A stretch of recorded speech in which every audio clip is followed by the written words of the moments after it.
8-2. That sounds right.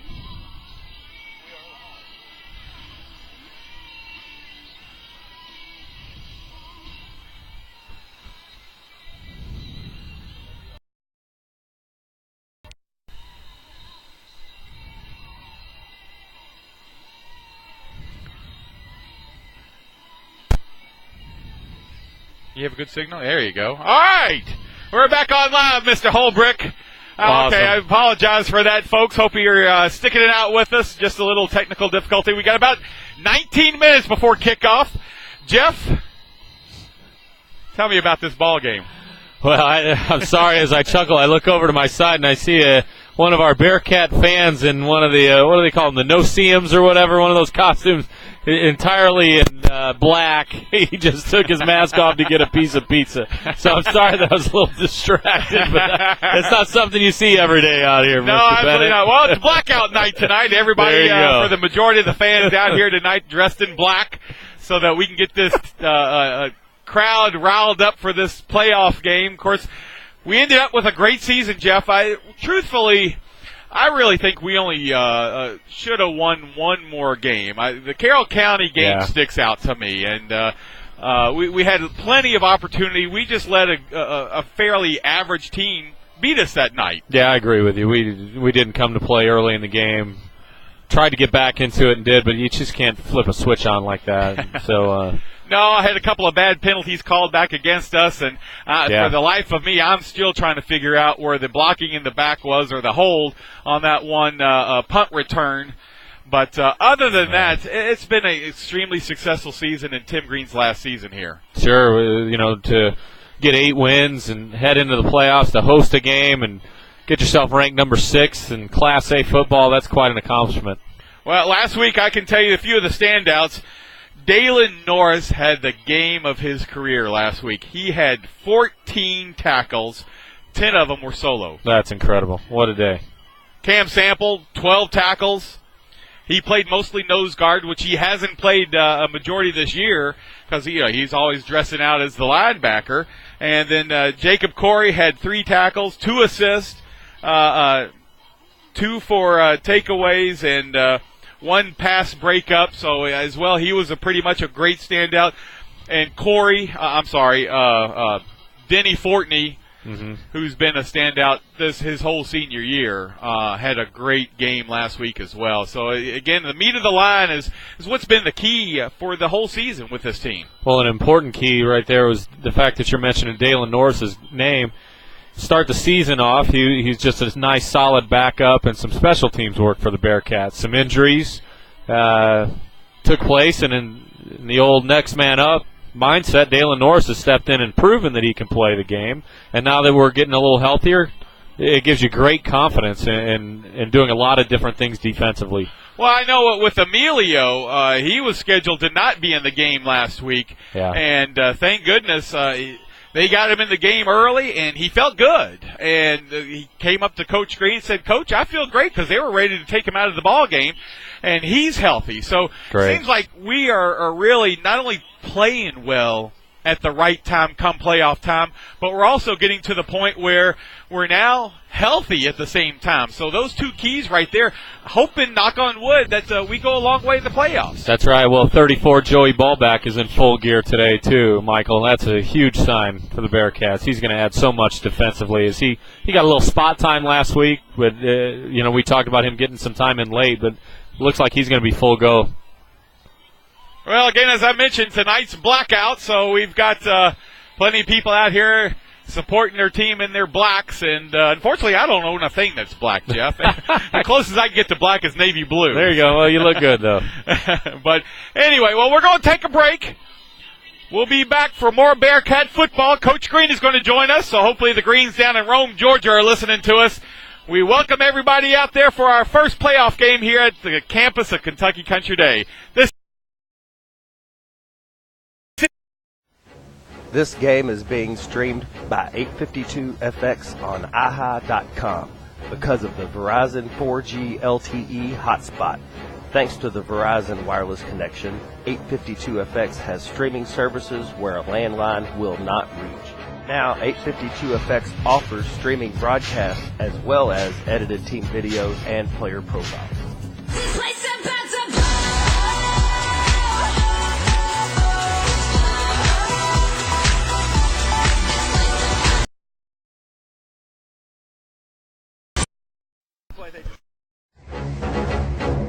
You're watching a live broadcast on iHigh by 852FX. Be ready, fall in, game on.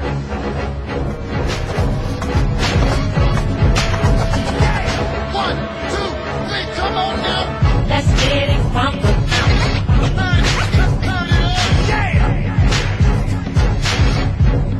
852FX. Be ready, fall in, game on.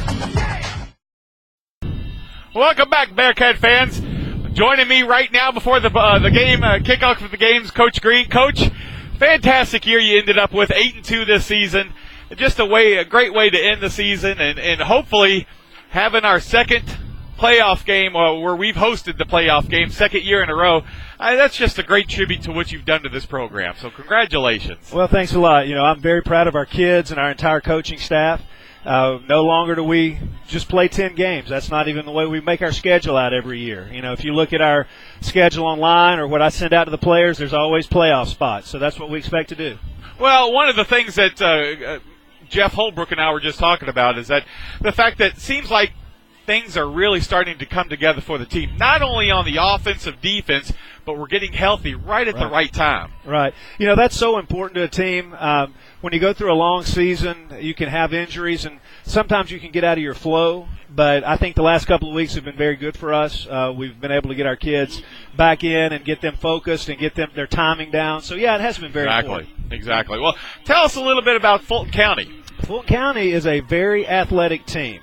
When you look at their record, I think they're 2-8. Yes. That sometimes is not very scary, but boy, their opponents are very, very tough. Right. And when you see what they've done to some teams, they took Heath to the wire. Heath's a very good football team.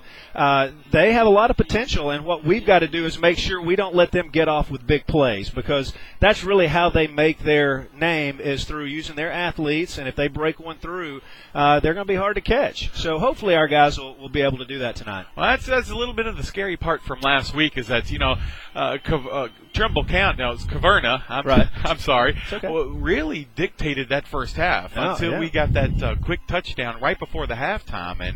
And when we are able to dictate in the beginning of the game is when we dictate that whole game. No question, and I thought they did a very good job, like you say. They didn't give us the ball. The few plays that I think we ran 7 plays in the first half, and they did a good job not letting us hurt them. Big plays weren't part of what we did those first few plays, and we made a penalty or two that really cost us. But I was proud of our guys to settle down, hit that big play to end the half, and then we came out on fire in the second half. And I think it'll be important tonight that we start off well. Well, who should we watch for tonight as far as on the Fulton County team? They've got a great running back, number 10. He's very, very dangerous. Their quarterback, he drops back to throw, but I tell you, that young man absolutely loves running the football. And then they've got number 4 and 22, who at any time are very good players on both offense and defense. Well, that's one of the things that they're a relatively small team. I think Coach Jones was telling me about that. This is more of a team that's similar to Iroquois, but we'll be able to, because we'll dominate on the line, and that's really a lot of the key right there is dominating that line tonight on the defense and offensive side. I think that's the most important factor in tonight's game, is that our line of scrimmage control things. I think they can go athlete for athlete with us, and if our line can do their job on both sides of the ball, I certainly think that's going to help us a lot. Right. Well, I wish you the best of luck tonight. Hopefully we will get a big win out of it and head down to Mayfield, Kentucky next weekend. Sounds great. Go Bearcats. All right. Well, good luck. All right, folks, we got just a little under 10 minutes till kickoff. Come back for more Bearcat football. This is the Kentucky Country Day Football Network.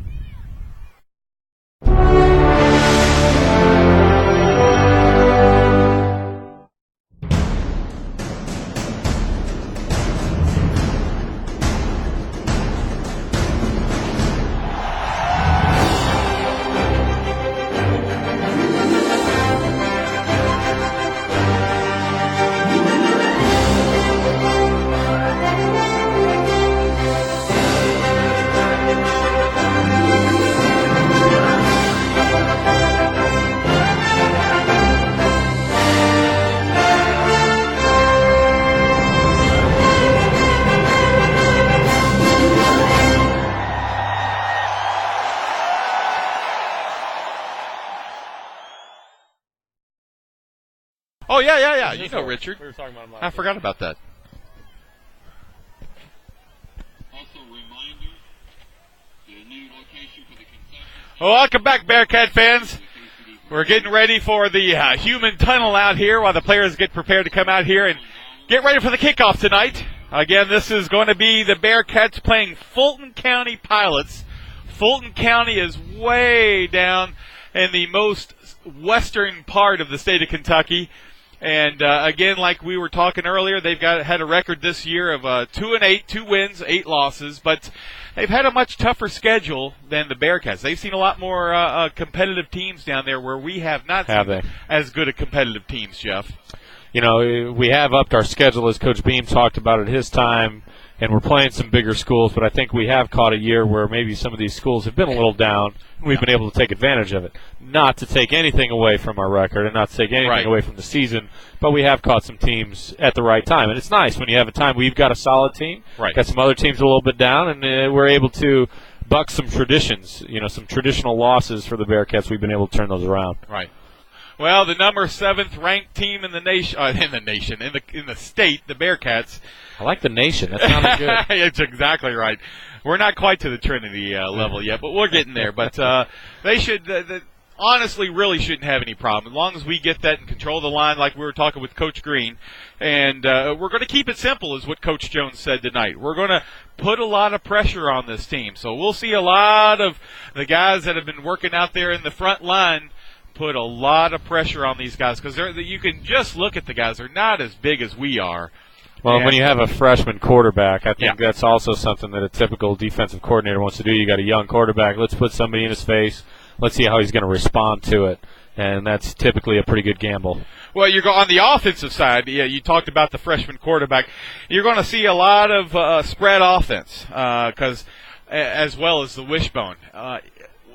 As far as what I watched yesterday on film, he doesn't have a strong arm, and so that's why they do run a lot of that spread offense. Plus, they don't have any blocking up front, so you see a lot of that, which was similar with the Iroquois team. So let's talk about some of the statistics that we've got this year.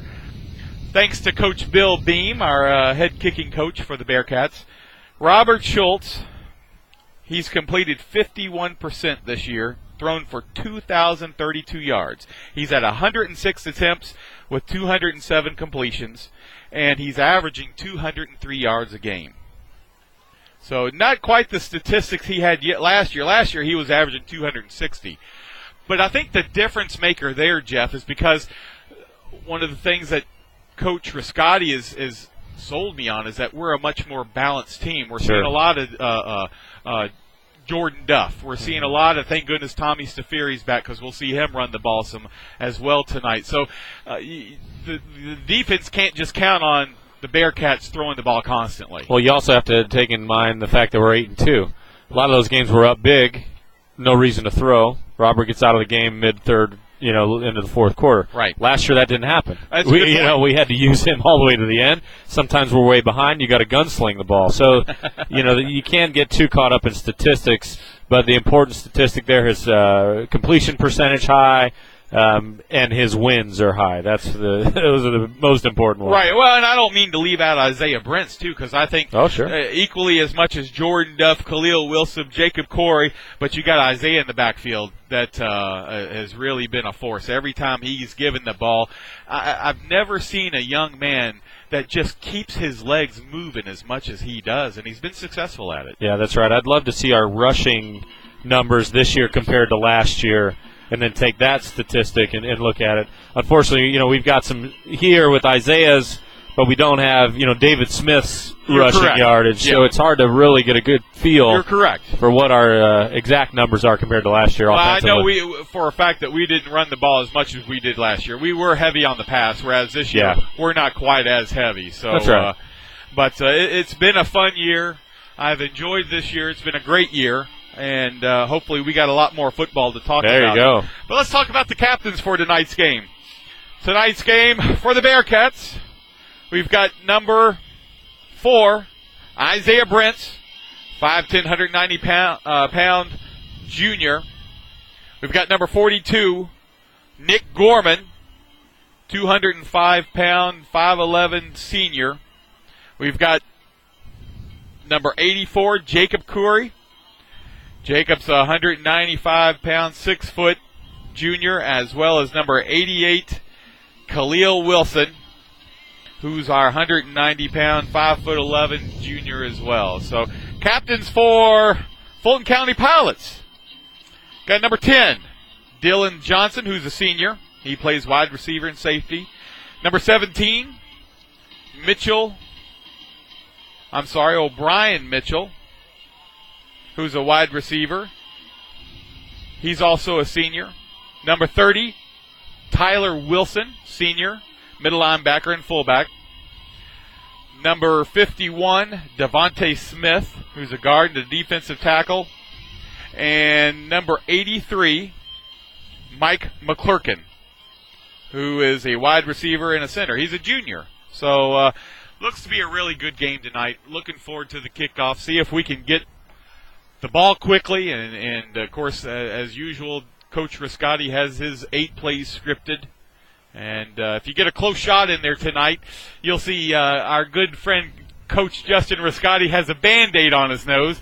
He was smart enough to get out on the practice field this week without a helmet, even though he was forewarned to wear a helmet. Khalil Wilson accidentally ran into his nose, and he had to go get 5 stitches. How did this happen? You got any more info here? Well, I tell you, only thing I said is that every quarterback has to try and remain pretty. He couldn't put up with having a scar there, so he had to go see a friend of his that's a plastic surgeon here in town and go get those stitches in there. So I love giving Riscotti a hard time. So hopefully his dad, Mike Riscotti, down in Gainesville, will give him a hard time as well. But that's great.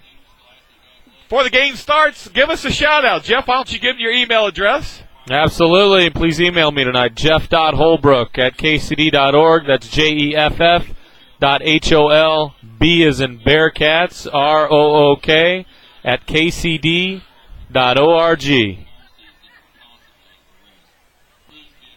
Oh, we got just a little over 2 minutes before kickoff. We're still awaiting the toss of the coin out there at the 50-yard line.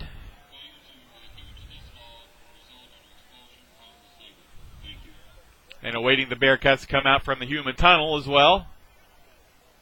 I can't tell yet who has won the toss.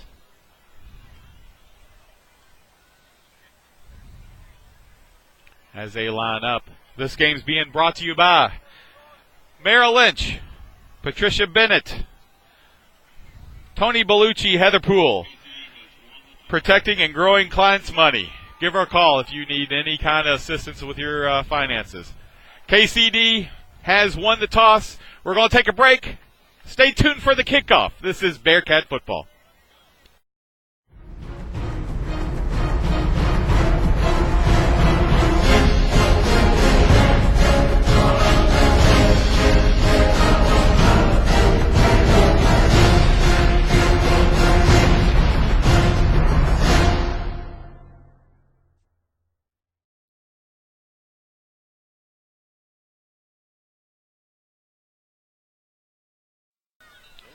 Well, just a minute left before the kickoff. We're still awaiting the team to come out from the human tunnel here.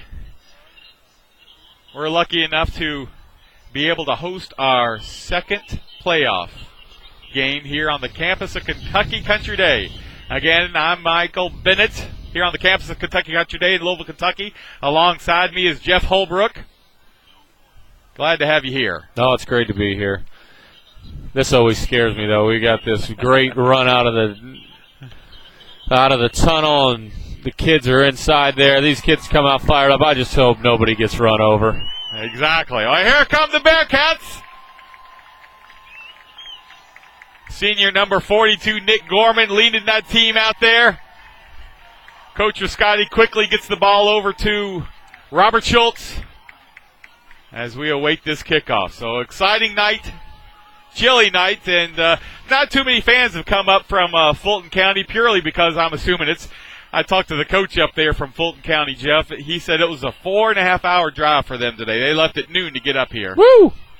That's a long drive for a football game. It is a long drive, and if we win tonight, that'll be the same drive we have next week.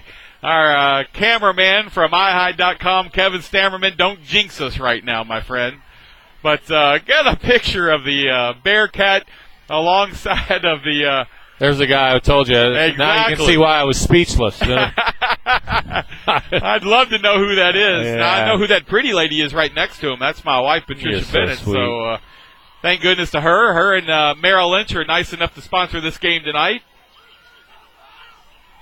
But I tell you, it is a great crowd we've got tonight. Yeah, we did. We really pulled it together. You know, the advertising, your wife's very integral in the advertising of the tailgate and getting a lot of people out here tonight. That's very exciting for the Bearcat community. Back to receive for the Bearcats. Number 84, Jacob Corey. And number 23, Jordan Duff. Number 32, Keith Miller.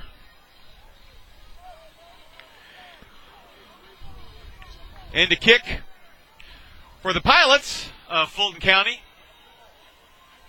Looks to be like number 32. And which I'm still looking for his name, but I don't even see him listed. They had a couple of players not listed on here. Number 22. LaCarrion Johnson. That can't be right. That was impressive. Yeah, thank you. That's good work. Oh, it looks like it's number 33. I apologize. Number 33, Cody Jesser, who's a junior, also plays offensive line and fullback. Gotta love those offensive line / kickers. That's right. Had a big one last week. That's right. Caverna. Oh, a little bit of a pooch kick there. I'll stay up. Jordan Duff's got it. He's at the 20. Ooh. Nice juke. Oh, look out, Ben. 25. A little bit of confusion there, but he gets it out to the 25-yard line.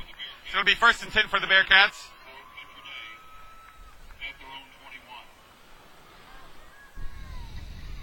They're going to mark it just inside the 26-yard line. So it'll be 1st and 10 for the Bearcats. This game's being brought to you by Patricia Bennett and Merrill Lynch. Helping people make money with their finances. Protecting and growing clients' money. With the wealth management team of Patricia Bennett, Tony Bellucci, head of pool. This game's being brought to you by 852FX and iHigh.com. Schultz is back to pass. Jacob. He's looking for somebody not quite open there, Jeff. Yeah, I think he forced that one into Jordan Duff, which if you're going to force it to anybody, why not force it to Jordan Duff, the season he's had? Exactly, but that is a little too much of a force there. It was broken up by number 17, O'Brien Mitchell, their senior. So, Tommy Stafiri stumbles off the field. You see his ankle taped up. If you remember, he went out late in the game last week. He's got some apparatus on that ankle. He doesn't look too good. Bearcats come back to the line. You got Isaiah Brents, the lone setback. It's going to be a run play. Not too much room right there, Jeff. He gets it right back to the line of scrimmage, basically. It's going to be 3rd and 10 for the Bearcats on their first series. If you're just joining us, Michael Bennett alongside me, Jeff Holbrook. Just a little over 11 minutes left in the first quarter. It's scoreless right now. Bearcats took the ball in the kickoff and haven't moved it so far.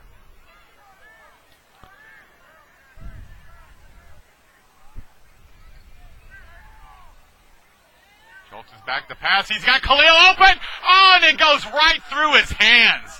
No, I'm sorry. It's Jacob Corey. Excuse me. Number 84, Jacob Corey. Just dropped it, basically. That's one of the first drops I've seen him make this season, at least that I remember. That was a good throw. Good throw. It was a good throw. It was right in the gut, so maybe a little nerves working there. Who knows? So when the kicks, Robert Schultz. He's got number 4, DeMontrell Pierce, back to receive the punt. Beautiful punt all the way back to the 37-yard line. It's going to be down by number 32, Keith Miller. It's going to be marked on the 38, so it'll be 1st and 10 for the Pilots of Fulton County. Not quite the series I think Coach Rascotti wanted right there, Jeff. No, that isn't how you want to get started. Incomplete pass in the first play. a stuff on your run and then a drop pass on the third play. That's not a good way to start the ball game. Well, we'll see how we contain them. Again, they do like to run the spread offense. And again, as I had mentioned before, their freshman quarterback, not too strong of an arm, which you pretty much expect. Yeah, 30.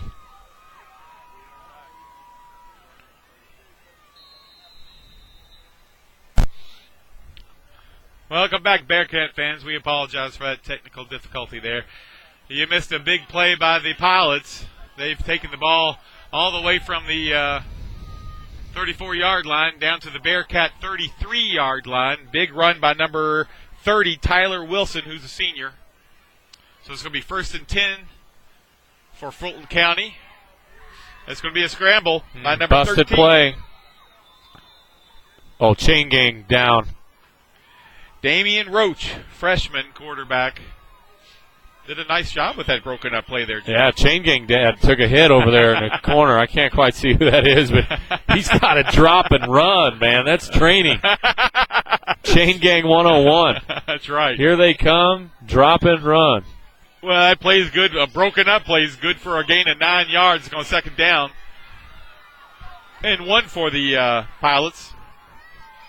Pilots dressed in their light blue and gold are their Houston Oilers. Oilers. Like a UCLA Bruin team. Houston Oilers. Reminds me of the oh, Warren Moon days.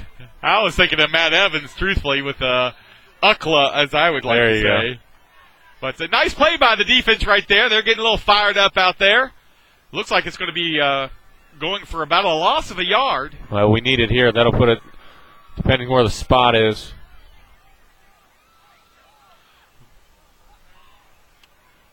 No, actually, wow. I'm not sure about that, but they're giving him a 1st down. So I thought he went down for a loss of a yard, Jeff. But and I try to play it as unbiased as I can. But of course you do. We haven't noticed. I am a Kentucky fan. There you go.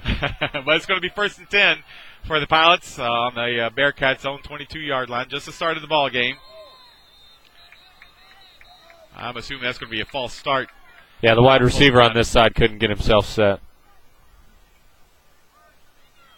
Yeah, prior to the snap, false start. That'll help us a little bit. Just started the ball game. Bearcats took the ball first from the kickoff. Ran 3 plays, and that was pretty much it for them. Robert kicked a beautiful kick all the way back to the 34-yard line of the Pilots, and they've taken it down all the way to the 27-yard line so far. That little 5-yard penalty helped us a little bit. Yeah, we needed that. Their momentum was just taking us back. A little under 9.5 minutes left in the first quarter. We're still scoreless. Pilots have a freshman quarterback, number 13, Damian Roach, who's really athletic. Come on, Nick. Fast. Oh, Nick almost had him right there. Tried to get him for a loss, but he still made a little bit of a gain out of it. Gained him about 3 yards.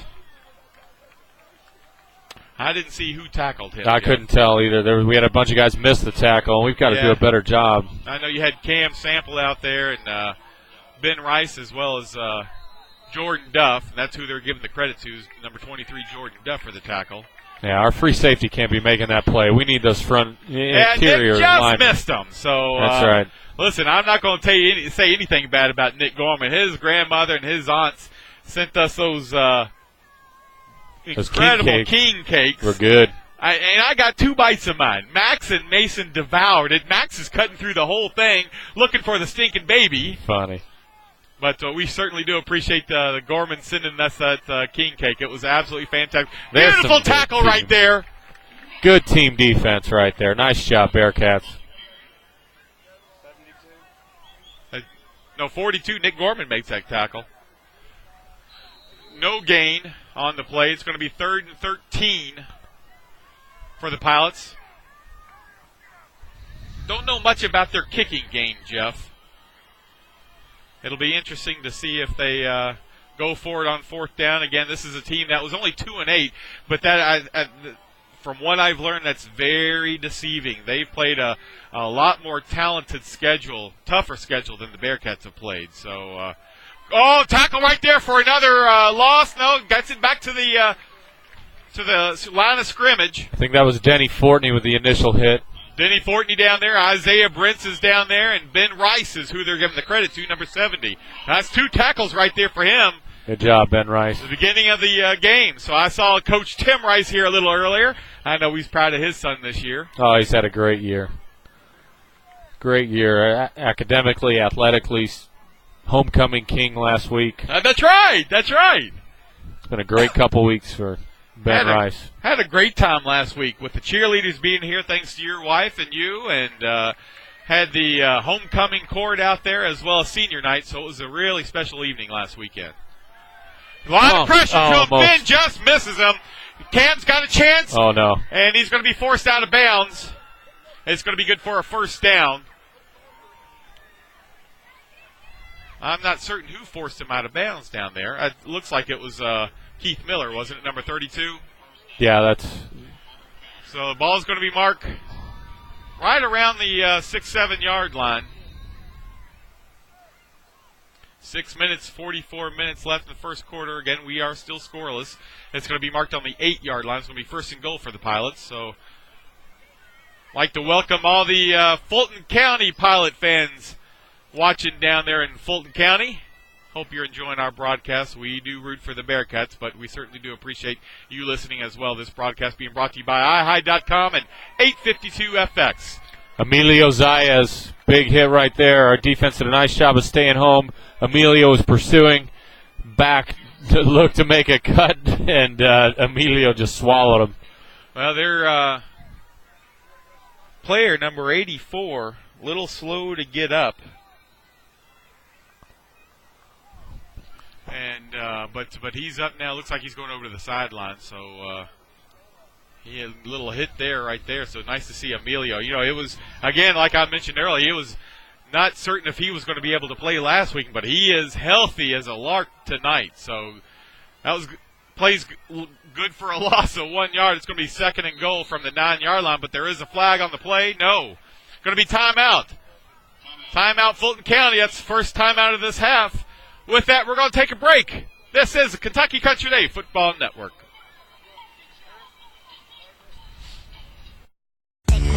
This broadcast is brought to you by ReliableTechHelp.com, your one-stop solution for all your technology needs. We support PC and Mac.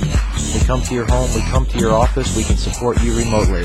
If you've got a problem with your computer, your smartphone, your fax machine, your wireless network, anything that has to do with technology in your home or your office, give us a call. ReliableTechHelp.com, 502-797-7399. That's ReliableTech, Help.com, 502-797-7399.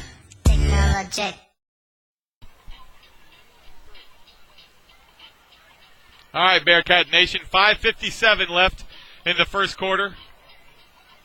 Fulton County Pilots are moving the ball. They had a loss of 1 yard on the last play, but it's second and goal from the 9 yard line of the Bearcats. All right, we gave up 1 4th and long. We need another stop here. Come on, Bearcats. They're setting the spread offense. It's going to be a pass. And he's open, but he's going to be broken up. Thank goodness. It was a good pass. Broken up by number, who is that, Jeff? I can't That's tell. Josh Spurrier, 89. That's good for Josh. I know his father, Drew Spurrier, is proud of him.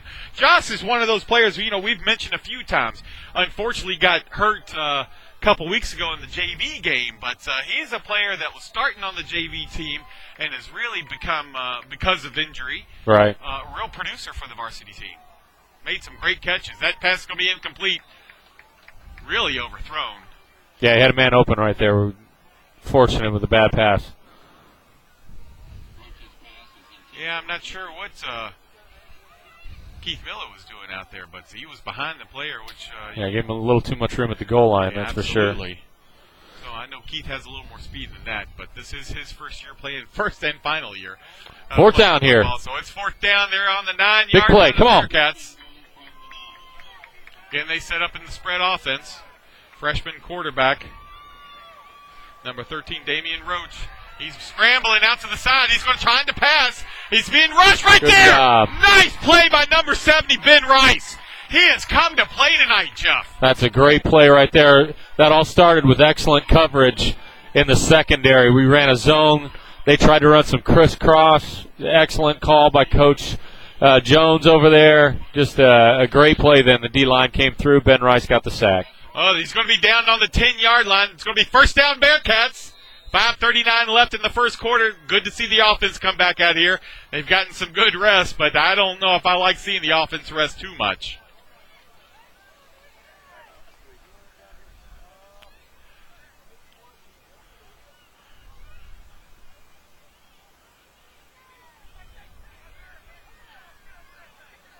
Well, I don't have enough players on the field right now. Keith Miller comes out late, and there's a flag on the play. It's going to be complete out to number 84, Jacob Curry. He gets it out to the 40-yard line, but I'm pretty certain that's coming back. Daggone it. A little confusion there, Jeff. I'm not quite certain what's going on out there. That was a lot of confusion. I was trying to be polite. I know you were. Well, Got our first shout-out, Mr. Bennett. Coach, I really enjoyed being able to keep up with the Bearcats this year with iHigh. You guys have done a great job, so that's a shout-out to you.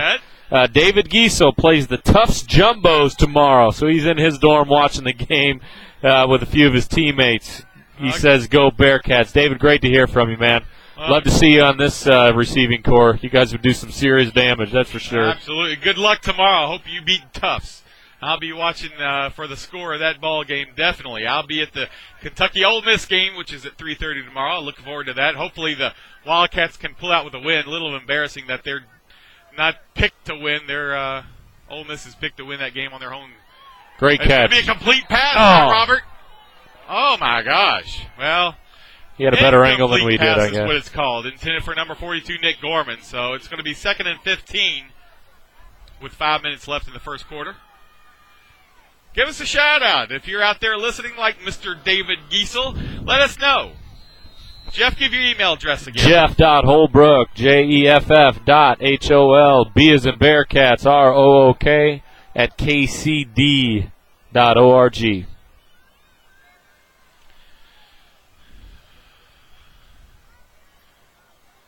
Ball's placed on the Bearcat-owned 10-yard line, 2nd and 15.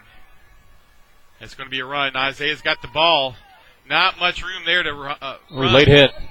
Gets a gain of about 3 yards. I thought there was a little bit of a late hit, Jeff. I know you thought the same thing. Yeah, but we didn't get that call, so it'll be 3rd and long. Tackles by number 22, LaCarrion Johnson, Jr.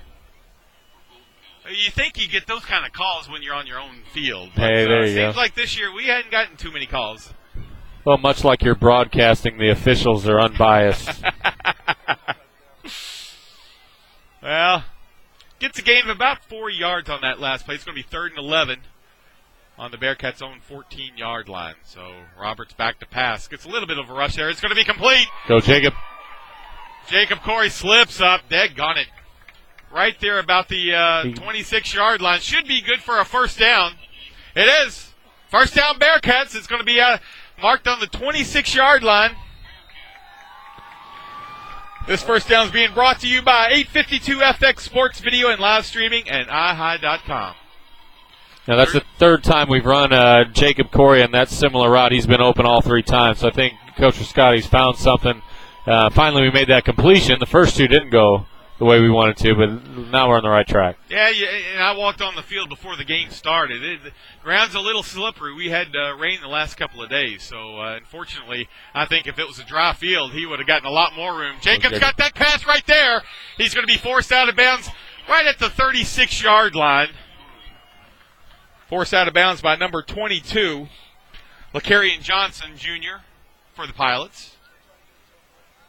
Going to be just short of a first down. It's going to be 2nd and short. We'll call it 1 yard, but it's more like 1 foot. 4:14 left in the first quarter. Good to see them move the ball a little bit here, Jeff. It'd be nice if we can punch this in. Every time we have dictated the field, we have dictated the score, we have dictated the win. So hopefully we get that again tonight. Nick Gorman in the backfield. Isaiah's got the ball. He's out to the 40-yard line, running still. Tackle again by number 22, LaCarrion Johnson. Nice run there by Nick. It's good for a first down, Bearcats. First down's being brought to you by Merrill Lynch Wealth Management Team, Patricia Bennett, Tony Bellucci, and Heather Poole. Ball being marked just inside the 43-yard line. Be first and 10. Just under 4 minutes left in the first quarter. Isaiah's a lone setback. Jordan Duff and Keith Miller out to the far side. He's got a bit of a rush there. He's going to throw it away. Nice play there by Robert. He didn't have anything to do with that ball. Better than taking a sack. Yeah, there was some good pressure there by the Pilots. They brought a lot of heat up through there. Ball remains at the 43-yard line, second down. It's chilly tonight. I'd say it's got to be down around 50 right now. I think the low's supposed to be in the mid-40s. It's supposed to be an absolutely beautiful weekend this weekend, so I look forward to the weekend. Big events going on here in Louisville with the Breeders' Cup. It's complete to number 88, Khalil Wilson. He's out to the 50, 45. Forced out of bounds around the 40-yard line. That's the first pass to Khalil there, Jeff. Yeah, it's good to see him. Sammy went back.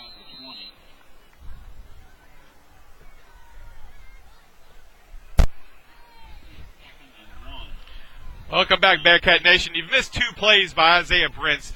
Both of them for a gain of 9 yards. It's going to be 2nd and 1.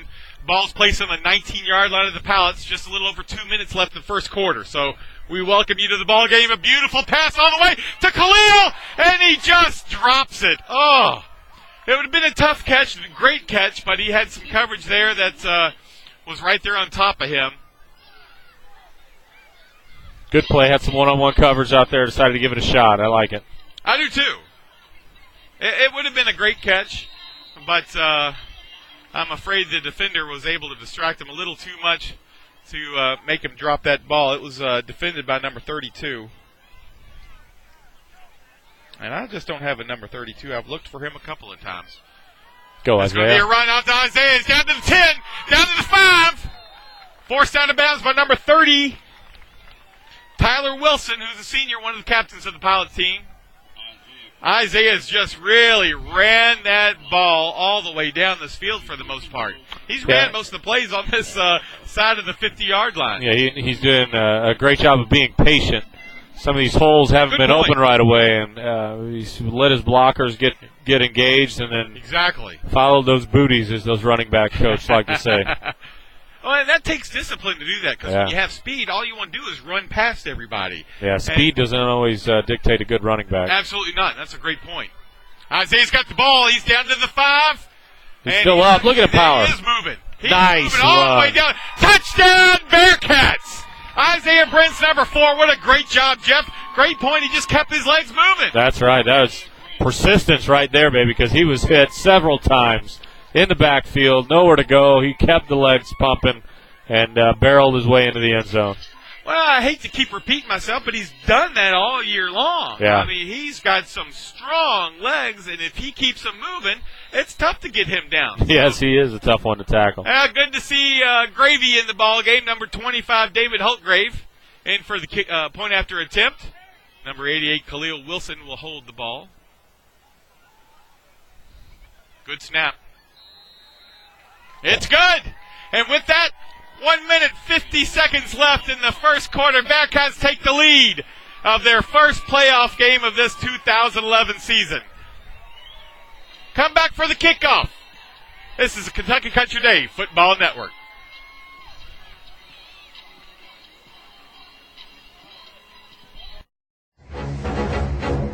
You're watching a live broadcast on IHI by 852FX. Be ready, fall in, game on.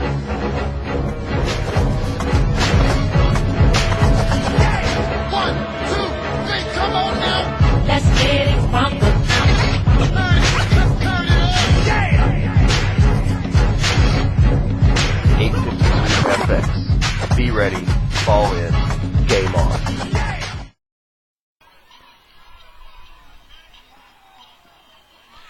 The Bearcats have taken the lead with 1 minute 50 seconds left in the first quarter, 7-0 over the Fulton County Pilots. Jeff, nice run right there. A nice series, I should say. Started all the way back on their own 10-yard line, 90 yards to get that ball all the way down in for 7 points. Well, that's what we needed. After a rough first series for ourselves, and then a tough defensive series, allowing them to march all the way down inside the 10. Yes. We were fortunate to stop that. Was there a flag that I missed, Michael? I'm with you on that, Jeff. Evidently, our cameraman, Kevin Stammerman's telling us it's got to be unsportsmanlike conduct against Fulton County, because it's definitely against the Pilots. So that's going to make the kickoff from the 45-yard line. David Holtgrave in to kick. But it would be interesting to see if we did a little onside kick there. Hey, there you go. Yeah, worst case, they get the ball to 35. Exactly. So why not do a little pooch? We'll see if Coach Bill Beam listens to our advice up here. Nope, he's going to kick it all the way out of the end zone. Beautiful kick by David. He's got a leg and a half. I love seeing him kick. Coach Beam just wanted that touchback stat added to Holtgrave's numbers. Well, probably right there. Because as I mentioned at the beginning of the year, he is one of the top-rated kickers in the state of Kentucky, voted by ESPN. So not only do we have a few other players that are looking at hopefully Division I careers, but our good friend David Holtgrave, I think he has a pretty good chance of getting into Division I football. He keeps kicking 48-yarders. Somebody's going to find him. That's right. And you'd still like to debate that field goal last week. Anybody look at it? I haven't heard of it. I haven't heard any more either. From 43 to 48 yards. I'm not afraid to admit when I'm wrong, but I just haven't taken the time. Well, let's not go that far. You are afraid to admit. Well, a little run play there. It's going to be a gain for about 2 yards. It'll be 2nd and 8 for the Pilots. Nick Gorman on that tackle. Nick's come out to play. Hopefully, our good friends down in Middleray, Louisiana's watching. Looks like Nick's going to get a little more time on both sides of the ball today with Tommy Staffieri going down. We've already seen Nick line up as a fullback and tight end a little more often than we had seen. They'd like to keep him strong for defense because he's such an integral part of that, but tonight he's going to have to play and be an impact on both sides. Cutback lane again. A couple of missed tackles right there, 3 of them. It's going to be good for a first down. It's going to be forced out of bounds by Cam Sample and a few other players from the Bearcat defense.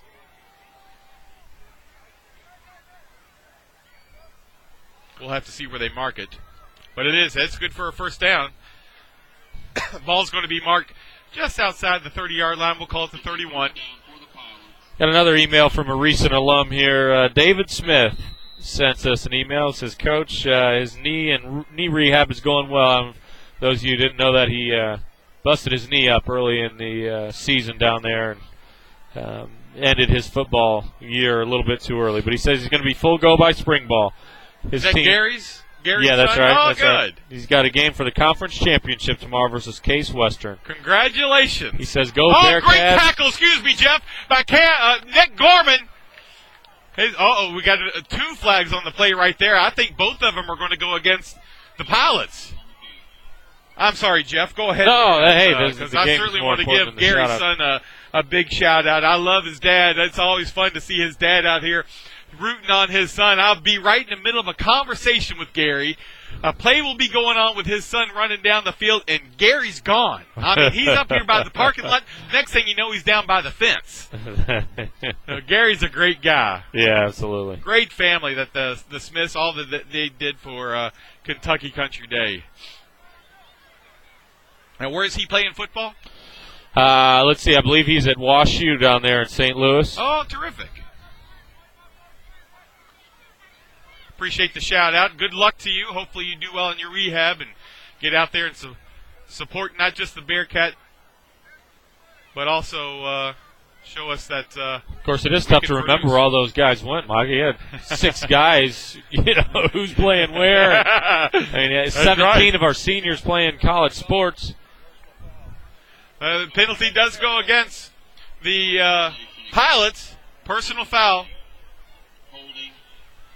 as well as a holding call.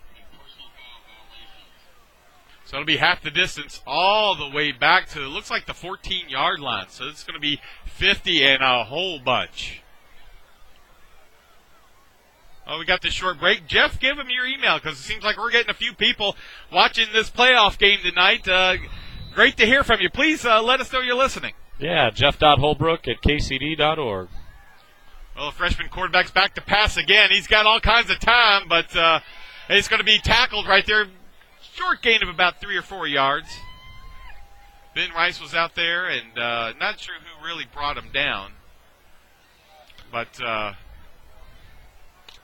we brought some pressure early on, and the quarterback burned us by going around and beating us on a couple plays. So the last few passing plays, we focused more on the coverage. Yes. And that seemed to be a nice switch up for the Bearcats. All right, well, the Bearcats are leading. That's the end of the first quarter. We are winning 7-0 over Fulton County Pilots. With that, we're going to take a break. More Bearcat football after this.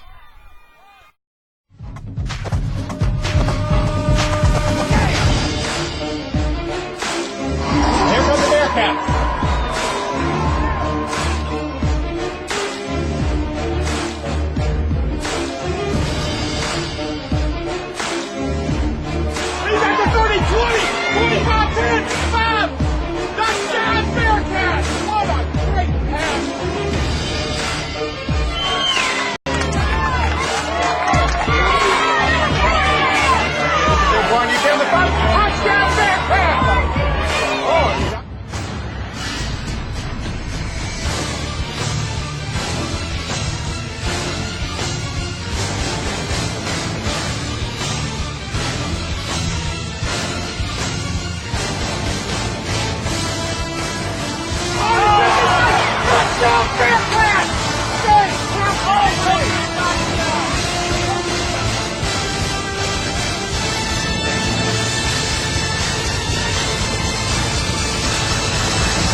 Out there and hopefully pass completion.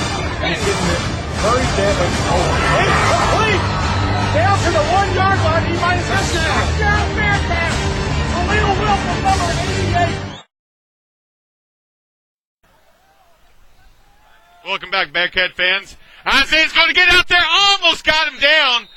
He was really moving there with his first play of the second quarter, but just wasn't able to get him there. And of course, the meat of the team, number 72, Denny Fortney, 78, Emilio Zayas, was able to get him down. Well, then Ben Rice did a great job of keeping him in what they would call contain, or forcing him inside as he tried to get around the end. Ben stepped up tonight. He has really come out to play football tonight. So with that, it's going to be 4th down, 25 for the Pilots on their own 16-yard line. Back to receive is number 23, Jordan Duff. Oh, beautiful punt. All the way back to the 44-yard line. He's going to pick it up. He's got it to the 50. Almost. He's turning around. Oh, gets tackled right there at the 45-yard line of the Bearcats by number 83, Mike McClurkin, who's a junior, one of the captains of the Pilots. I'd like to welcome those folks down in Fulton County. Hope you're enjoying this broadcast.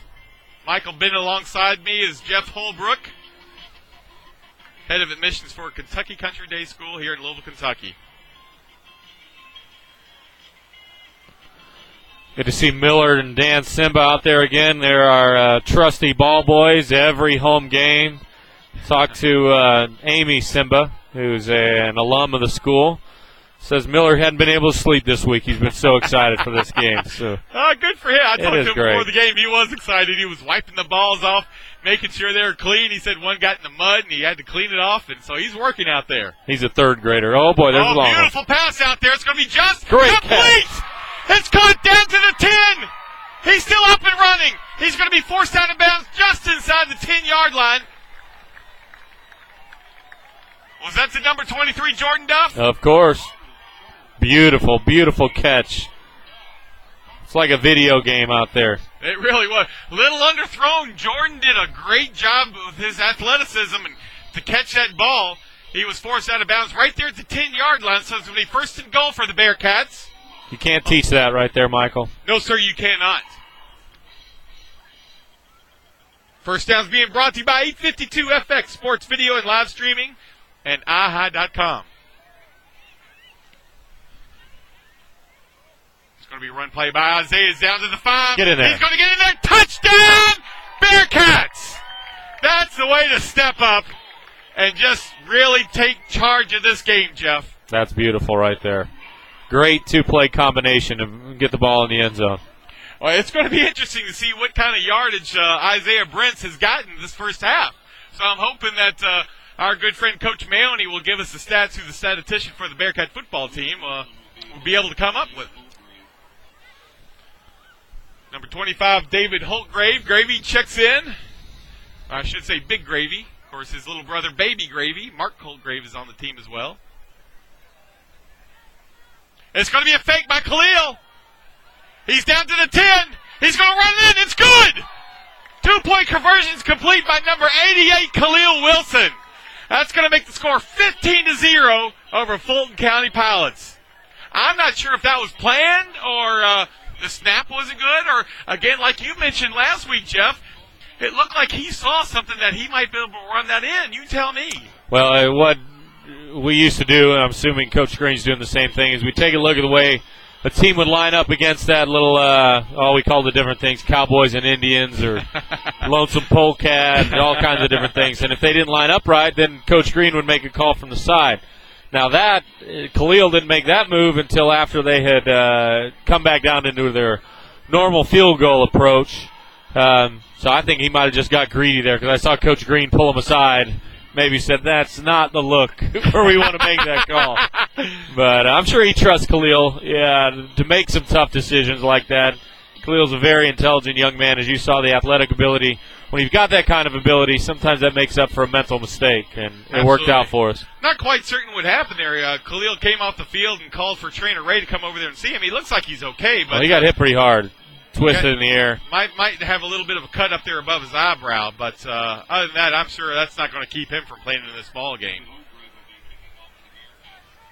I'm assuming his mother's not here, because I generally hear his mother out there yelling like crazy. I'd be shocked if she's not here. Well, I spoke to Khalil before the game, and he said his mother had to go to a funeral. Oh, Tracy, I'm so sorry to hear about that. And so not certain what the situation is. But David's out there kicking a beautiful punt all the way to the goal line. He's going to run it out. He's out to the 10, out to the 15. He's got some room. David Holtgrave's the only one that can stop him. He's going all the way. He's down to the 20, 10, touchdown Pilots. That's not what you want to see, give away a home run when you're dominating game 15-0. Well, what's even worse is number 84, Jacob Corey's laying down there at the 25-yard line, holding his knee.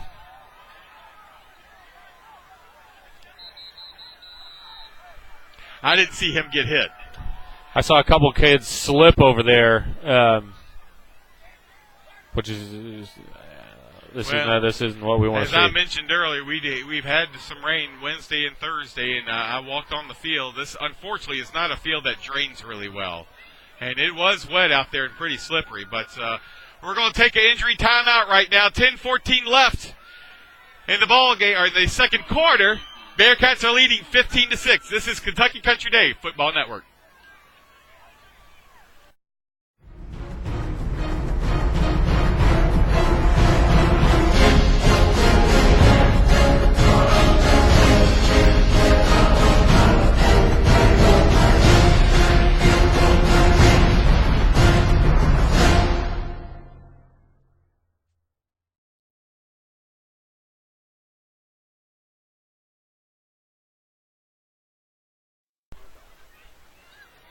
Welcome back, Bearcat Nation.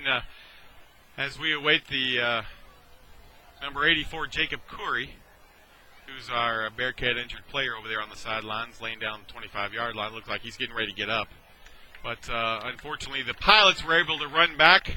Oh, that's a good sign. 100-yard touchdown, kickoff return to make the score 15-6 with 10-14 left in the second quarter. Now that's about as long a return as you're going to see in high school football, Michael. He caught that ball. I thought the official was going to rule the touchback. I did too. Because at this level, they don't have an option to pull it out. That ball was caught on the 6-inch line. They give him a 99.9 yard return. If not .11. Amazing. Well, Jacob appears to be okay. I don't know if he got his bell rung or. Hopefully the wind just knocked out of him. Exactly. But I thought he was holding his knee. Well, I know he was, but whether or not that was what was really hurting, doesn't look like it. Take a look at him out there, so we'll try and see what's up with him before the halftime or right at the halftime. But with that, the Pilots are ready to, appears to be a 2-point conversion. So evidently they're very similar to Caverna without any kind of a kicking game. So there, it's going to be a run.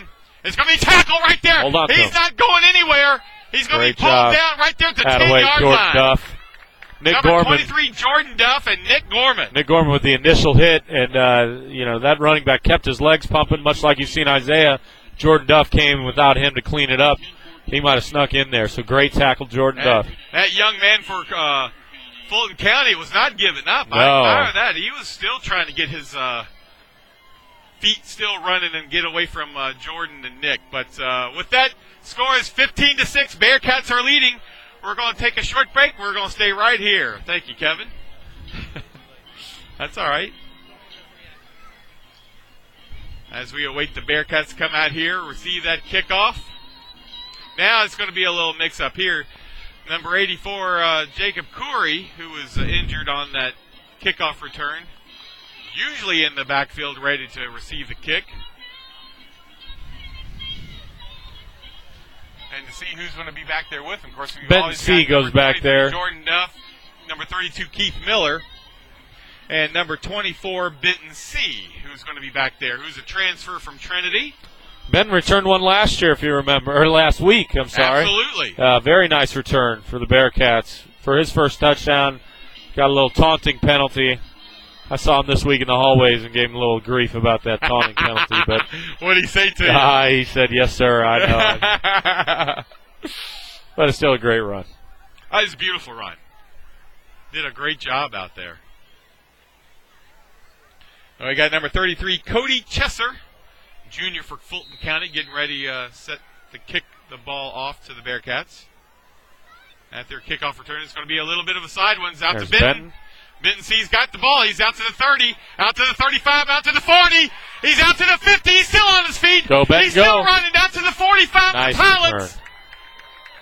Great run right there. We've got an injured player for the Pilots right there at the 46-yard line of the Bearcats. But this ball is going to be marked on the 42-yard line of the Pilots. It's going to be 1st and 10 for the Bearcats with 10 minutes, 3 seconds left in the second quarter. Benton's touched the ball twice this year. He's got two nice yardage plays to put behind his name. So nice job, Benton.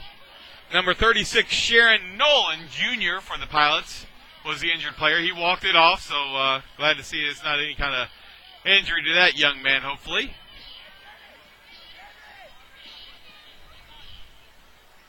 Again, we've got a great crowd here tonight. Big part of the student bodies down here watching this ball game.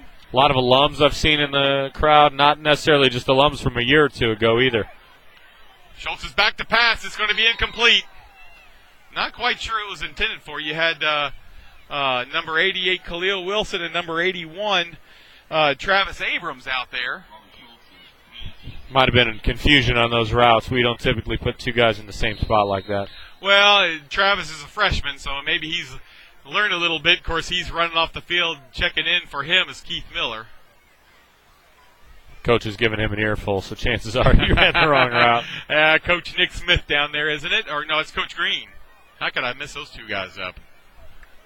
I think that I don't mean that. Coach Harrod. Hopefully, Nick's that was mother Coach Harrod down in Arkansas business. is not listening to me, but Nick's a great guy. I've enjoyed getting to know him. Oh, it's going to be a big run out there to the 30. He's down to the 25, 20. Isaiah's still on his feet, still running down there. He's still moving those legs all the way down to about the 14-yard line. there is a flag on the play. I think that's going to go against Fulton County, Jeff. I'm not sure. The only reason I say it wouldn't because the Fulton County guy was laying on his back. Jordan Duff, it was a late block. I just caught it out of the corner of my eye. Well, 9:48 left in the second quarter as we await the call from the official out there. It's going to be personal foul. It is against the Bearcats. Well, I thought there was a late hit there, though. Well, it was on us. We meleeed the guy. Jordan had a great block, just knocked him down. Now, I don't think it was malicious because the play was behind him. So Jordan Duff is looking in front of him. He sees a guy, needs to block him. Little did he know behind him that Isaiah was already down. Yeah, the ball was on the 14-yard line. Now it's going to be marked on the 29-yard line. Be interesting to see that one again to see if the whistle was actually blown and if that play was after the whistle. Or can't really expect him to see behind. It'll be 1st and 10. Bearcats are leading 15-6 over Fulton County Pilots. Roberts checking in with Coach Rascotti. See what kind of play they're going to be running here. Going to be a run. Isaiah's got the ball. He's got some room out there. He's down to the 15, just outside the 10-yard line. It's going to be probably marked around the 11-yard line. Nice run again by Isaiah. Again, Jeff, I'm going to repeat myself. It's going to be interesting to see what kind of rushing stats Isaiah has for this first half. Yeah, he's running the ball hard.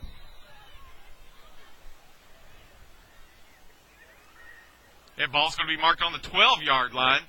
Just under 9.5 left in the second quarter. It'll be 1st and 10 for the Bearcats. Being brought to you by 852 FX Sports Video and live streaming at ihigh.com. It'll be another run by Isaiah. He's being rushed there, but there is a flag on the play. He's still moving to 6. That away, Isaiah. Back to the line of scrimmage. It's going to be marked just inside the 10-yard line, around the 8. But it's coming back, a hold against the Bearcats.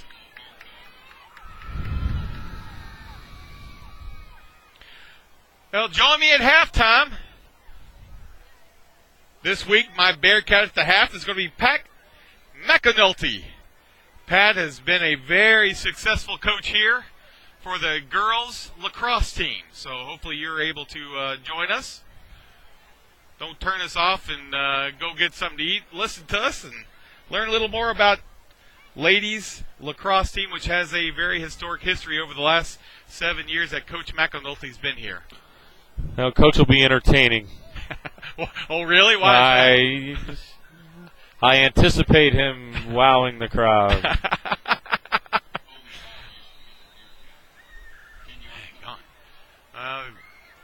Flag's going to be against the Bearcats for holding, so that's going to take the ball all the way back to the 22-yard line, which now makes it 1st and 20. But the part I like about that, Jeff, gives us more room to pass the ball.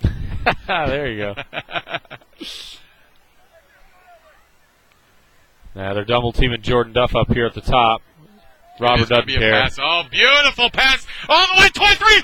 Jordan Duff.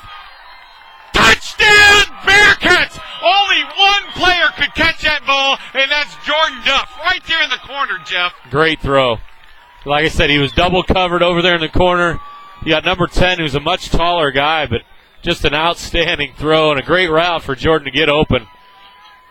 Yeah, had number 10, Dylan Johnson, who's a senior, and he just he couldn't catch it. I mean, only one guy could catch that. That was Jordan. It was right there in the corner. Incredible pass. That might be one of the best passes he's had this year. Yeah, that's pretty. David Holtgrade checks in. It's good. That makes the score 22-6 for the Bearcats. 8 minutes, 37 seconds left in this half. With that, we're going to take a break. Kickoff coming after this message. This is Kentucky Country Day Football Network. Good gosh. This broadcast is brought to you by ReliableTechHelp.com, your one-stop solution for all your technology needs. We support PC and Mac. We come to your home. We come to your office. We can support you remotely. If you've got a problem with your computer, your smartphone, your fax machine, your wireless network, anything that has to do with technology in your home or your office, give us a call. ReliableTechHelp.com, 502-797-7399. That's ReliableTech, T-E-K, help.com, 502-797-7399. check. Welcome back, Bearcat Nation. Michael Bennett coming to you alongside me, Jeff Holbrook. 8 minutes, 37 seconds left in this first half. Bearcats are leading 22-6 over Fulton County. This is the first time we played Fulton County, Jeff. They're pretty far out there. Yeah, they are. Yeah. That's the only disadvantage of being a single A in the state of Kentucky. It's tough to find these teams that are in our same level. It's going to be a pooch kick by David. I can't tell if they got it. What are they going to call? I'm not sure. sure. Say touched it early? It's going to be downed because it didn't go 10 yards right there. That was close. Yeah, it's going to be a first down for Fulton County. Going to be marked just on the other side of the 50-yard line. We'll call it the 49-yard line of the Bearcats. First and 10, Fulton County. Bearcats are leading 22-6.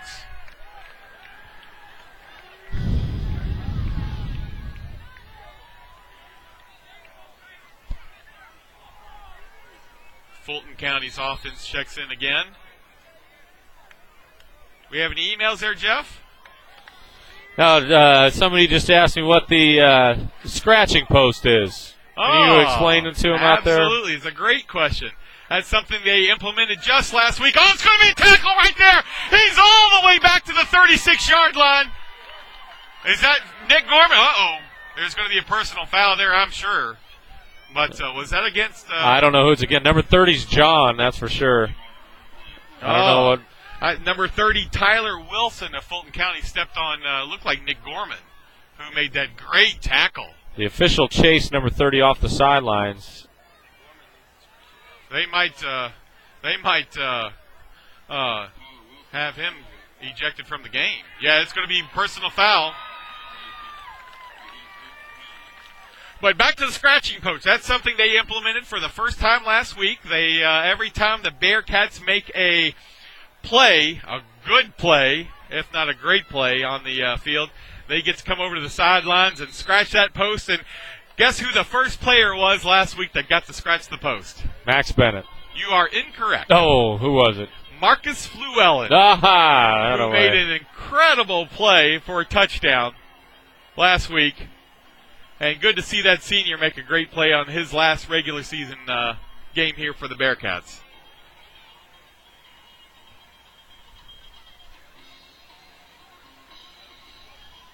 Yeah, coach is trying to come up with some tradition. And I think that'll be a really nice one, having the scratching post right there.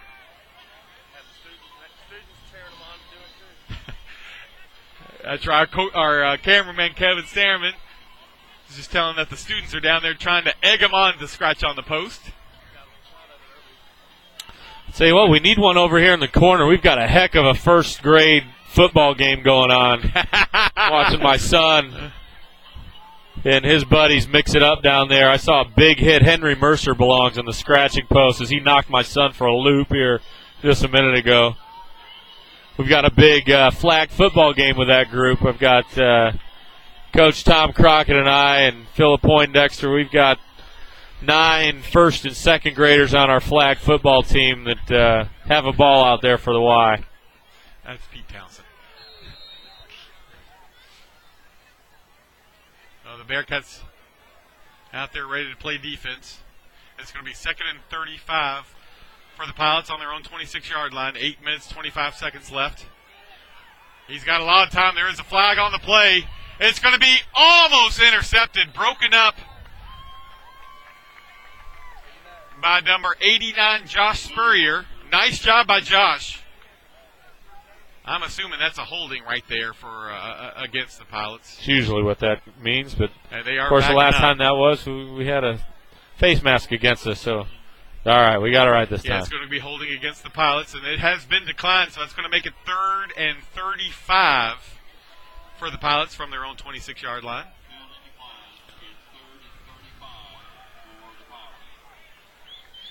When I was talking to the coach before the game, he was telling me they left at 12 o'clock today, got here at 6. Of course, that's 12 o'clock Central, so 1 o'clock our time. Took them about 4.5 hours to drive up here.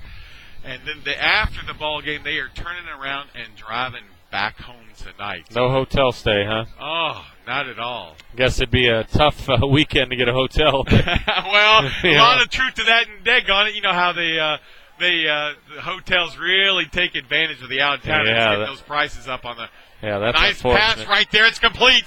Number 32, Keith Miller's got him. Nick Gorman comes in there, throws him to the ground, and he's going to be placed right there at the 25-yard line.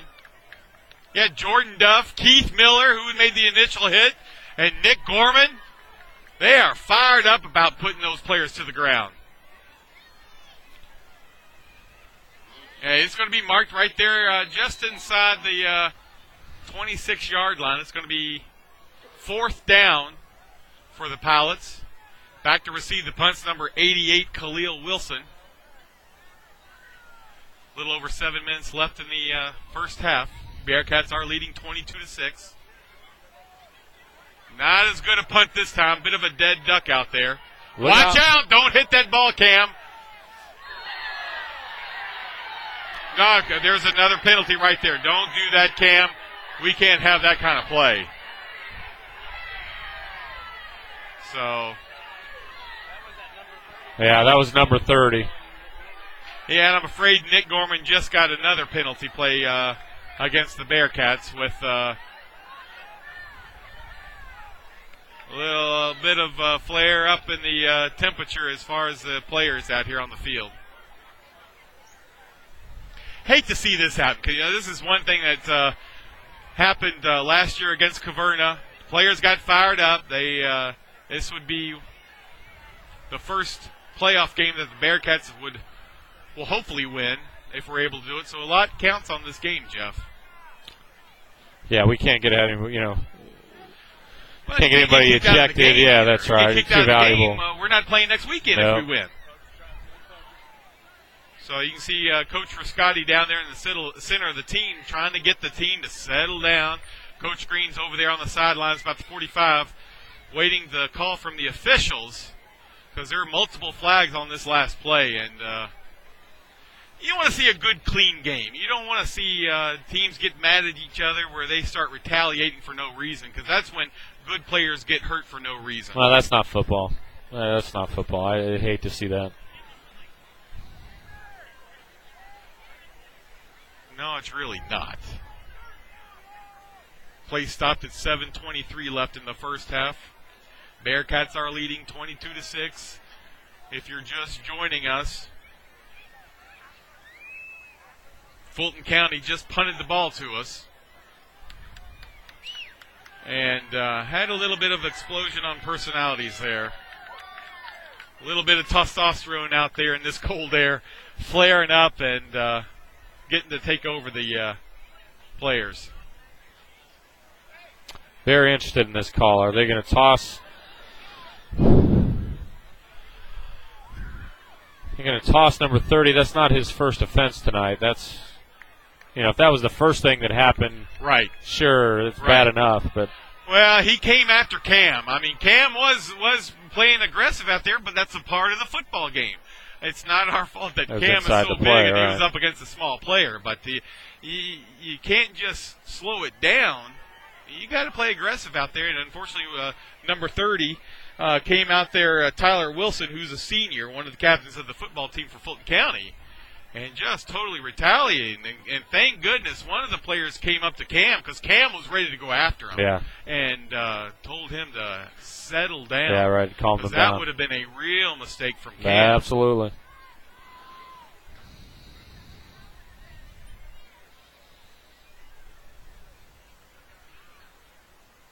Well, they are taking their time. Yeah, I don't blame them. They want to get this right. I would assume number 30's got to be ejected, but. Well, yeah, you're right. Unfortunately, that's correct, just because of the fact that it's the second time for a personal foul.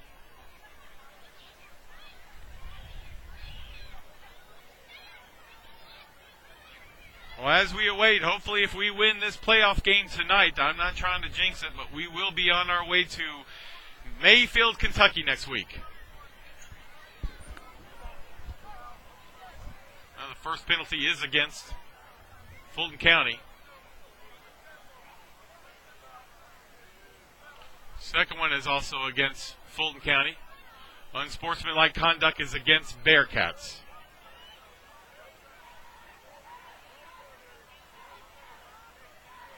The Bearcats will retain the ball after the punt.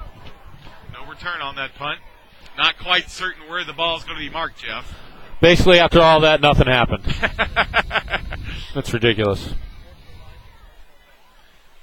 Well, it's ridiculous, yet part of it's not ridiculous purely from the fact that the officials have to take control of this game, because with what's going on out there in the field now, it could get out of hand to where it's going to be a wrestling match or a boxing match more than it's going to be a football game.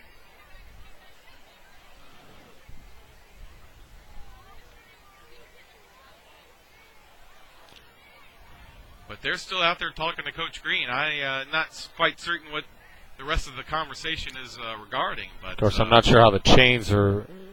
Bearcats going to take the ball on the 44-yard line of the Pilots.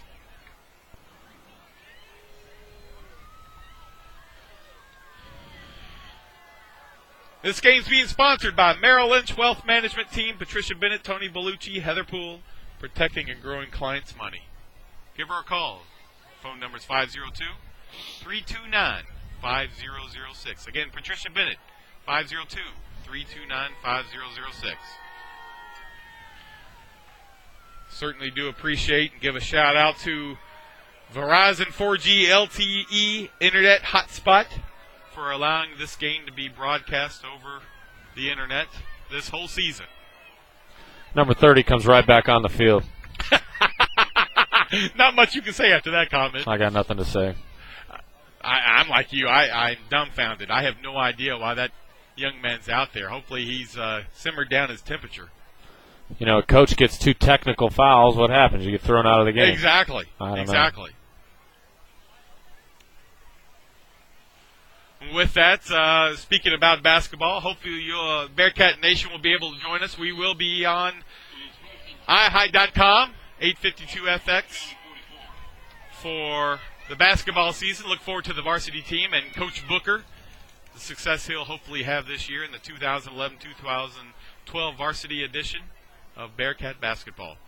Well, with that, Isaiah's got the ball. He's out to the 40. He's got a lot of room out there to the 25. Cuts it back up. He's inside the 20. Great run right there. Going to be marked about the 22-yard line. Maybe just inside that. Going to be 1st and 10 for the Bearcats. First down being brought to you by 852FX Sports Video and Live Streaming and iHigh.com. Ball's going to be marked on the 17-yard line. 7 minutes left in this first half. Bearcats are leading 22-6. There's going to be timeout on the field. Timeout, Fulton County. With that, we're going to take a short break. Come back for more Bearcat football. Bearcats are leading 22-6 over Fulton County. This is Bearcat football on iHigh.com.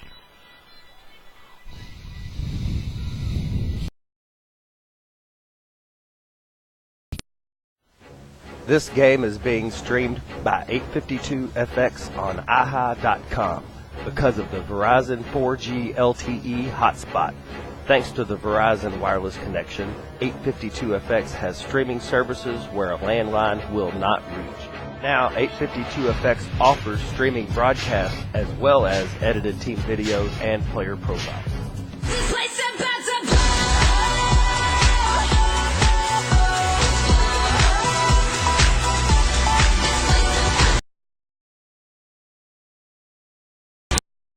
Back, Bearcat fans. From the campus of Kentucky Country Day, Bearcats are hosting only their second playoff game in the school's history. The Bearcats are leading 22-6 over Fulton County Pilots. If you're not familiar with Fulton County is about 4.5 hours away from Louisville, all the way down in one of the farthest points of western Kentucky. Unfortunately, that team's got to drive back home tonight after this ball game. And Jeff brought up a good point earlier. They might not be able to get a hotel room because of the Breeders' Cup going on this weekend, today and tomorrow. Want to wish best of luck to Richard Klein and his horse that's running in the sprint tomorrow, Country Day. It's going to be a pass. It's going to be ruled incomplete. Intended for number 42, Nick Gorman. But getting back to Richard Klein, we certainly want to wish him the best of luck with Country Day. A beautiful horse out there. I've seen him run on Derby Day this past year. Or Oaks Day. I believe it was Oaks, wasn't it, Jeff? He ran in Derby one year. Whether it was this year or not, I don't remember. I believe 2 years ago, Derby Day, I saw him race. The ball remains on the 17-yard line of the Pilots. But I got my hat on in support of him. Beautiful purple with a white Country Day on it. Oh, great run down to the 10. Isaiah's down to the 5. Down to the goal line. Excuse me. Just right there on the 1-yard line. It's going to be first and goal for the Bearcats. 6:53 left in this first half. Join me for a halftime. At halftime, I'm going to have my Bearcat at the half. It's going to be Coach Pat McAnulty. Coach McAnulty had a really successful run with the girls lacrosse team here for the upper school. Well, Bearcats have it on the 1-yard line of the Pilots. First and goal. A broken play right there. It's going to go for a loss. I'm not sure what happened right there, but it's going to be marked just inside the 5-yard line. Yeah, I'm not sure what happened there, Michael. The ball's going to be marked on the 5-yard line, so a loss of 4 yards right there. So, again, going back to that last penalty just gives us more room to pass the ball.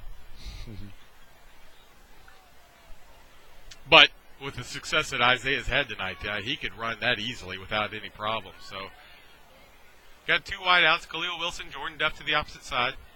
Nick Gorman inside there. It's going to be a pass. It's going to be complete. Good play. Touchdown, Bearcats! Complete to number 42, Nick Gorman. That football TD is dedicated to Metairie, Louisiana, and the Gormans down there. Thanks to those king cakes.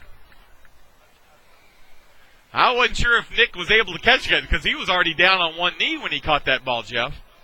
When you're in the end zone, that's all you need. Exactly. And number 25, David Holtgrave. Gravy checks in again for the point after attempt. Khalil Wilson waiting for the snap. It's down. It's good. And with that, the Bearcats take the lead 29-6 over the Pilots. We're going to take a break. Come back for more Bearcat football after these messages. This is a Kentucky Country Day Football Network.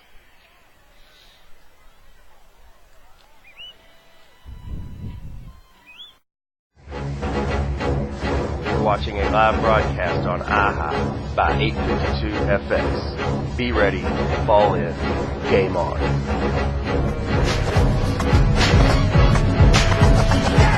One, two, three, come on now. Let's get it crumble.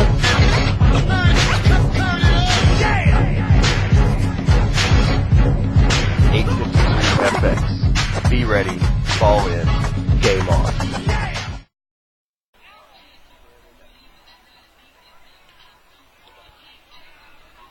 With 5:45 left in the first half, Bearcats are leading 29-6 over Fulton County Pilots.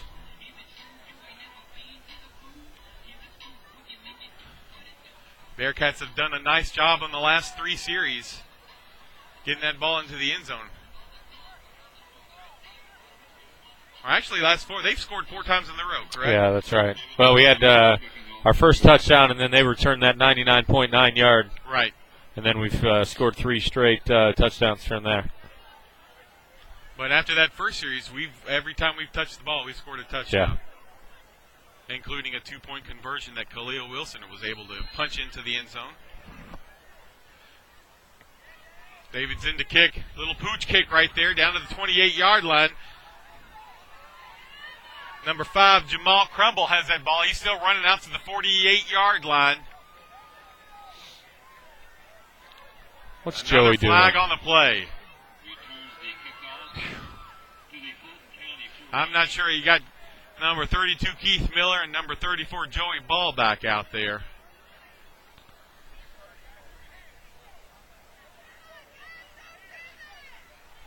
They're trying to self-destruct, Jeff. Daggone it. This is just not really a part of our team that I've seen this year as far as our personality.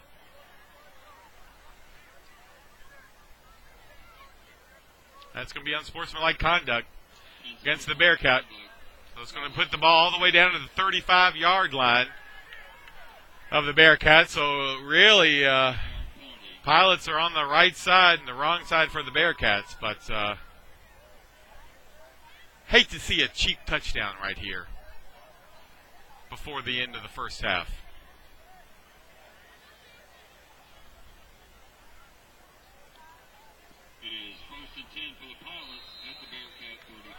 Again, the ball is marked at the 35-yard line of the Bearcats. 5 minutes, 35 seconds left in the first half. Bearcats are leading 29-6.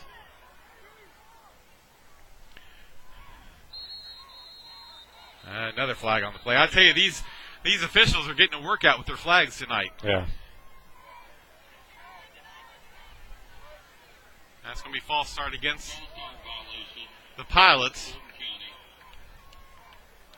Give me a 5-yard penalty. Takes the ball back to the 40-yard line. It'll be 1st and 15. Ball's marked on the 40-yard line of the Bearcats.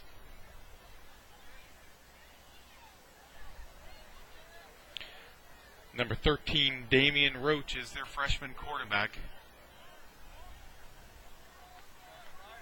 Really good athlete, as well as probably their best athlete is number 22, LaCarrion Johnson, who's a junior.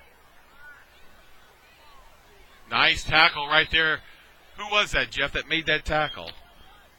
Is that Cam Sample, maybe? Couldn't No, tell. it wasn't Cam. I don't know. I'm certain of that. It had to have been either Denny Fortney. One of the guys up front, because I saw Cam in the backfield standing up, but I wasn't able to see who that was. Goes for a loss of 2 yards, so it's going to be 2nd down 12, just under 5 minutes left in the first half. Ball's going to be marked on the 37-yard line of the Bearcats. Got that wing offense going right there. He's scrambling. Amelia's chasing him. Got Nick Gorman right there in front of him. He's going to bring him down about the 31-yard line is where it's going to be marked. Got a gain of about 6 yards. Ball's going to be marked on the 31-yard line. Clock's ticking. 4:20 left in the first half. So he did get a gain of 6 yards. It's going to be 3rd down 6. I'm sure we're in 2-down conversion right here, Jeff, for the Pilots.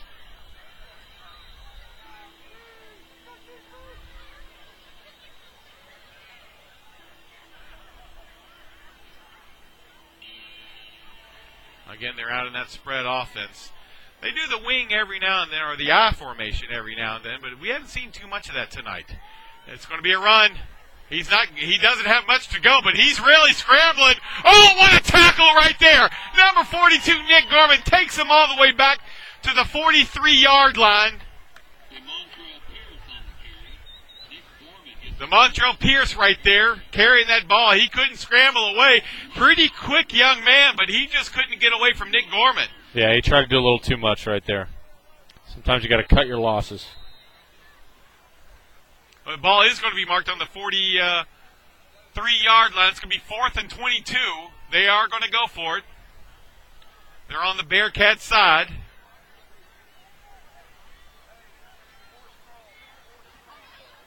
They got trips to the far side. He's scrambling. He's out to the 40, out to the 35. Got a little bit of room.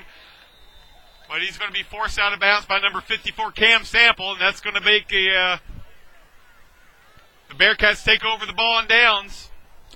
Not quite sure where it's going to be marked yet, but looks like it's going to be about the 30-yard line of the Bearcats. It'll be 1st and 10 for the Bearcats. Plenty of time. 3 minutes left there in the half. Absolutely. This game's being sponsored by Merrill Lynch Wealth Management Team, Patricia Bennett, Tony Bellucci, Heather Poole, protecting and growing clients' money. Also, certainly do appreciate 852 FX Sports Video and live streaming and iHigh.com. All the games that Kevin Stammerman has been here this whole year for the Kentucky Country Day Bearcat football team. If we win this game tonight, next week we will be online, iHigh.com and 852 FX. I will be with you, so hopefully you'll be able to join me with that game. It's going to be complete. It's out to number 42, Nick Gorman. He's being brought down right around the 49-yard line. He's going to be tackled by number 22. LaCarrion Johnson, Jr., who again is probably their best athlete out there on the field. Nice play right there, quick out, able to stop the clock. 2:45 left in the first half. Now the clock is running. They stopped it for the chain gang. Lone setback is Isaiah Brents. It's going to be a run. He's got it at the 50. He's down to the 45, down to the 40. He's got some room to run. Cuts it back up. He's to the 25, 20, 15, 10. Touchdown, Bearcats! Isaiah Brents has to have a school record tonight for the first half of rushing. He's got to be close, Jeff. Yeah, he's had add 50 to his total right there. That was an outstanding run. Did a great job of cutting back and forth, cutting in the middle, cutting to the outside. They just couldn't take him down. Yeah, great run. There he comes up there. Now you can get a look at the scratching post right there. Way to go, Isaiah. Beautiful game for that young man tonight. Big Gravy checks in. David Holtgrave, number 25. I love seeing him check in. 88, Khalil Wilson gets the snap. It's good. And with that, the Bearcats are almost to a commanding lead right now, 36-6, with 2:21 left in the first half. With that, we're going to take a break. Come back for more Bearcat football. This is the Kentucky Country Day Football Network.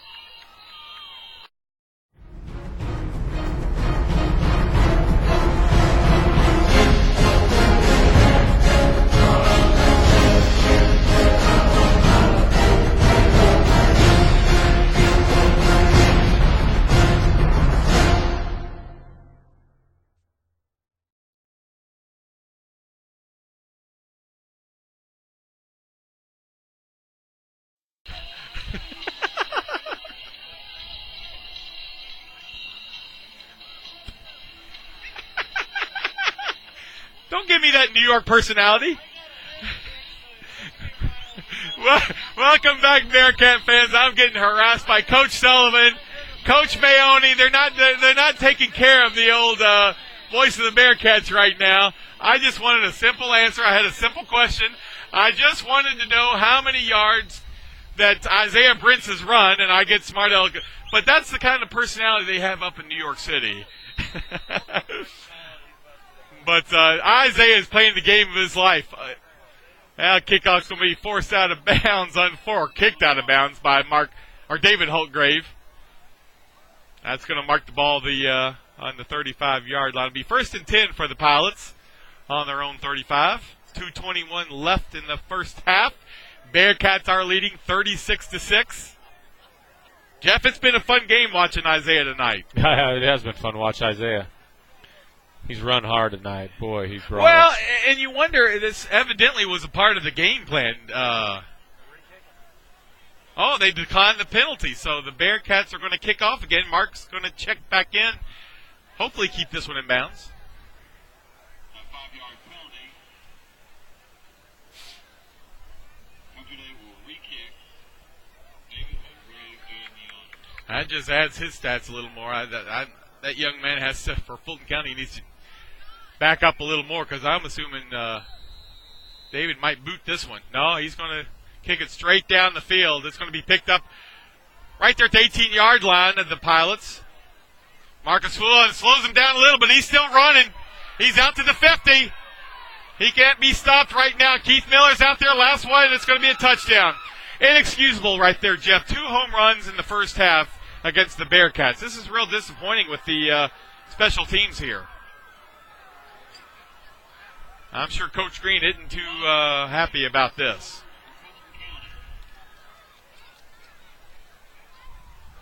What happened there, Jeff? Do you have any idea? He outran us around the side there, and we were just doing a poor job. They must have seen something in film. They've attacked that same area on both their kickoff returns, and it's worked.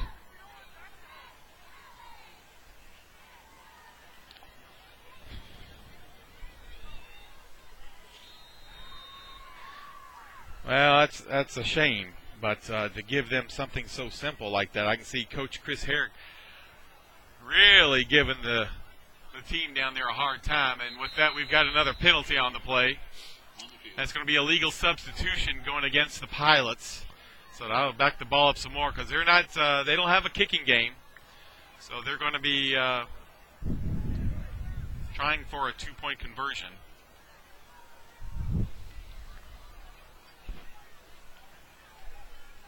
Two minutes, 7 seconds left in the first half. Join me at halftime. My Bearcat at the half again is going to be Pat McAnulty, head varsity coach of the girls lacrosse team here at Country Day, which has a very storied tradition here that he has grown in the past 7 years he's been here at Country Day. So please join me, Coach Pat McAnulty. Look forward to speaking to him.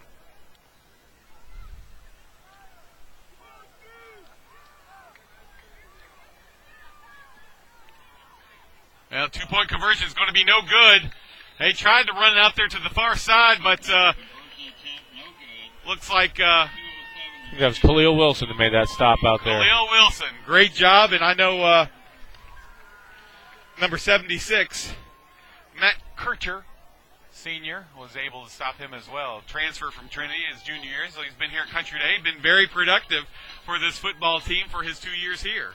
Well, and, we haven't called his name because that means he's doing a great job. That's right. You don't call the center's name. So with that, with 2 minutes, 7 seconds left in the first half, Bearcats still lead 36-12. Maybe we can punch another one real quick right here. Hey, why That's not? Plenty of time. Against Caverna, how long did it take us? I believe it was 32.3 seconds. I believe you're right. It wasn't much time. Jordan Duff was able to go down that sideline all the way down. Beautiful lateral pass from Robert Schultz, and he scrambled down that field that night.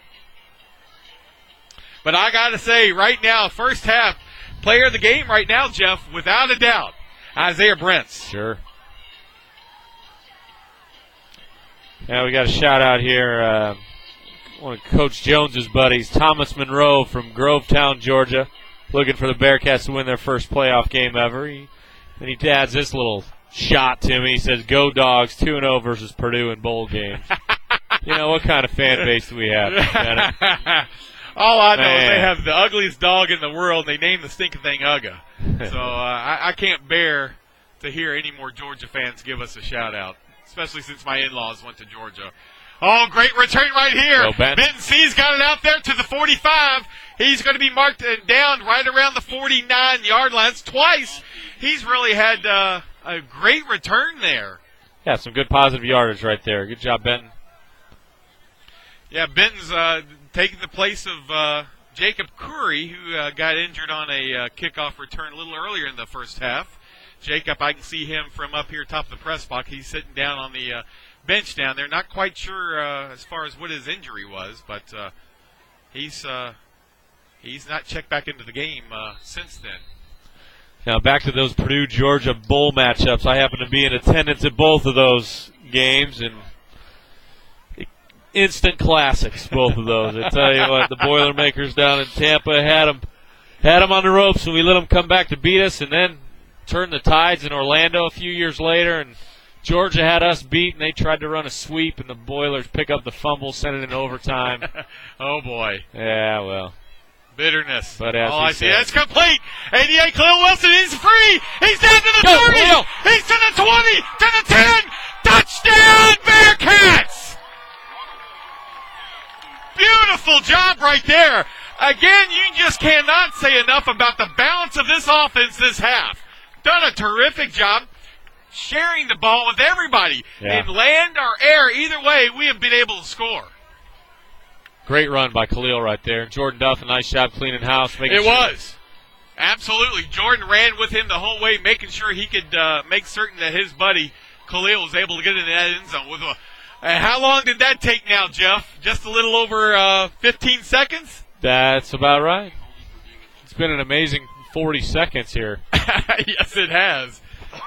But David Holtgrave, Big Gravy checks in for the point after attempt. Khalil puts the kick, snap down. Low kick there, but it's good. And with that, the Bearcats score again with 1 minute 46 seconds left in the first half. Bearcats are leading 43-12. Come back for the kickoff. This is the Kentucky Country Day Football Network. Technology This broadcast is brought to you by ReliableTechHelp.com, your one-stop solution for all your technology needs. We support PC and Mac. We come to your home. We come to your office. We can support you remotely. If you've got a problem with your computer, your smartphone, your fax machine, your wireless network, anything that has to do with technology in your home or your office, give us a call. ReliableTechHelp.com, 502-797-7399. That's ReliableTech, Help.com, 502-797-7399. Technology.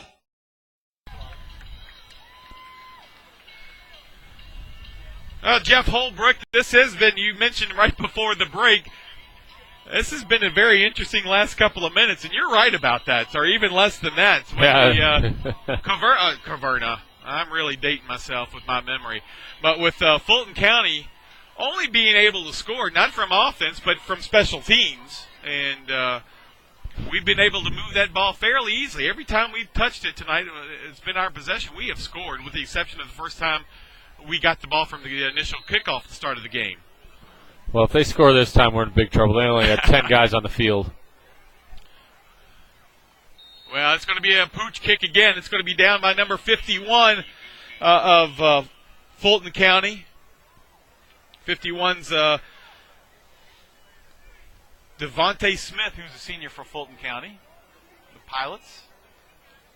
So the ball's going to be marked on the 49-yard line. Still couldn't get it that 10 yards. So he was a smart play on his part to get up there and try and catch it before it got across that 10-yard marker, although if he'd have fumbled, it would have been our ball. There you go. So 1 minute, 46 seconds left in the half.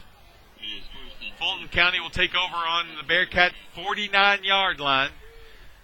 This game's being brought to you by Merrill Lynch Wealth Management Team. Patricia Bennett, Tony Bellucci, Heather Poole. Give them a call at 502-429-5006.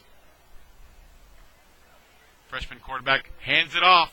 He's got nowhere to go. I see Cam Sample out there. Cam's fired up. Quickly moves out of there, but he wasn't happy. And number 68 in on that tackle as well, Dalen Norris.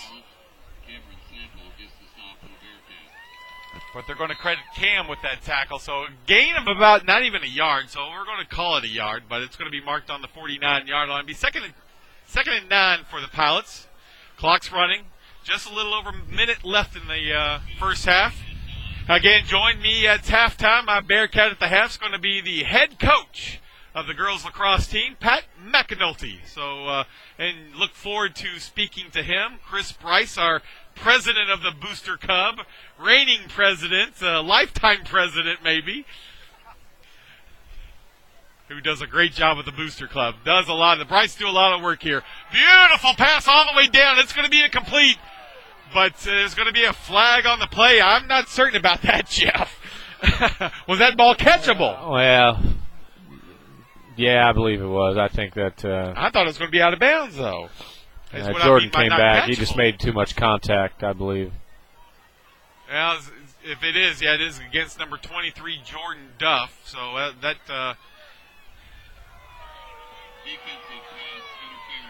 So it will be defensive pass interference. One against number 23, Jordan Duff. But just under a minute, 44 seconds left in the first half. It'll be 1st and 10 for the Pilots from the Bearcat 35-yard line. Pilots again running that spread offense. Don't have much of a line up front. The Bearcats can really penetrate and make that young man scramble. Emilio's all the way back there, almost got him. I'm not sure what that was is. Actually Matt Kircher on the hustle right there. Well, we'll wait the official to call this. There's 3 flags out there. And I tell you again, repeating myself, Jeff, these officials have gotten to work out throwing their flags tonight. Sore shoulders. Well, maybe they're baseball pitchers. There you go.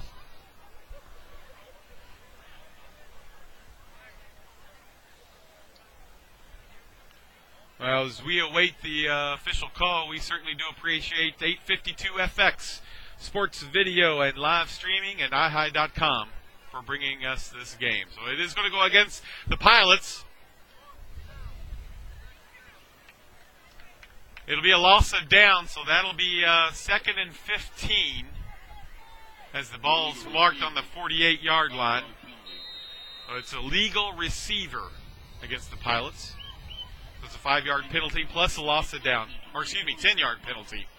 So it takes it back to, again, the 48-yard line to be 2nd and 23 for the Pilots. 39 seconds left in the first half. He's back to pass again. It's going to be short. It's going to be intercepted by number 3, Jordan Duff. He makes up for that interference a little earlier. There you go. That's Jeff. right.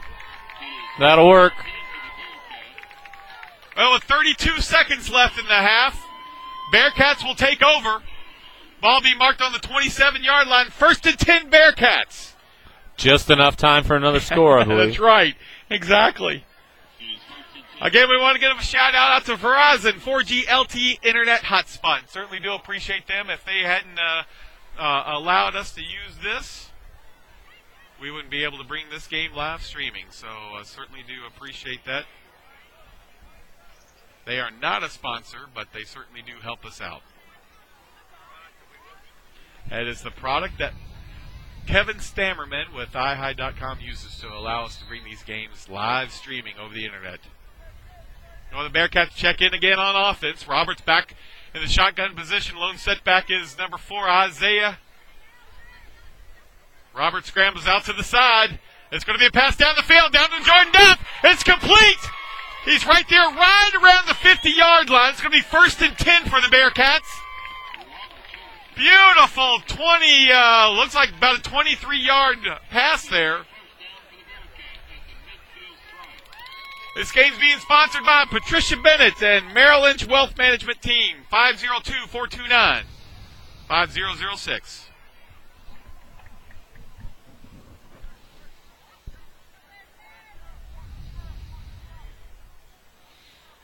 A little surprised they're playing in some tight coverage here with 25 seconds left. One deep man, but you typically see guys going back a little bit further. Ooh, yeah, and he was close to being offsides there. Isaiah's got a big run right there with about 2 yards, but it certainly looked like the Pilots were offsides, but they didn't call it. So Isaiah was able to get about 2 yards there.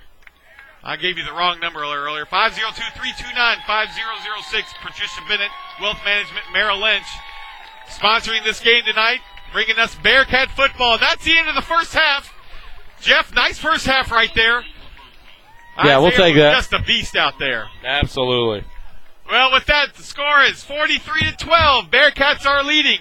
Come back, my Bearcat half's going to be coach of the girls varsity lacrosse team, Coach Pat McAnulty.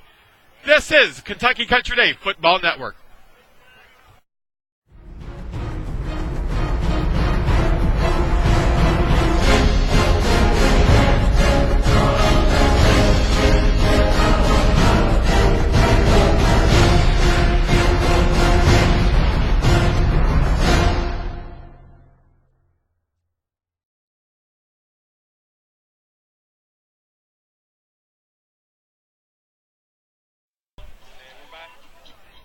Well, thanks for the warning, Kevin Stammerman. My gosh, that's the quickest you've ever come back this year.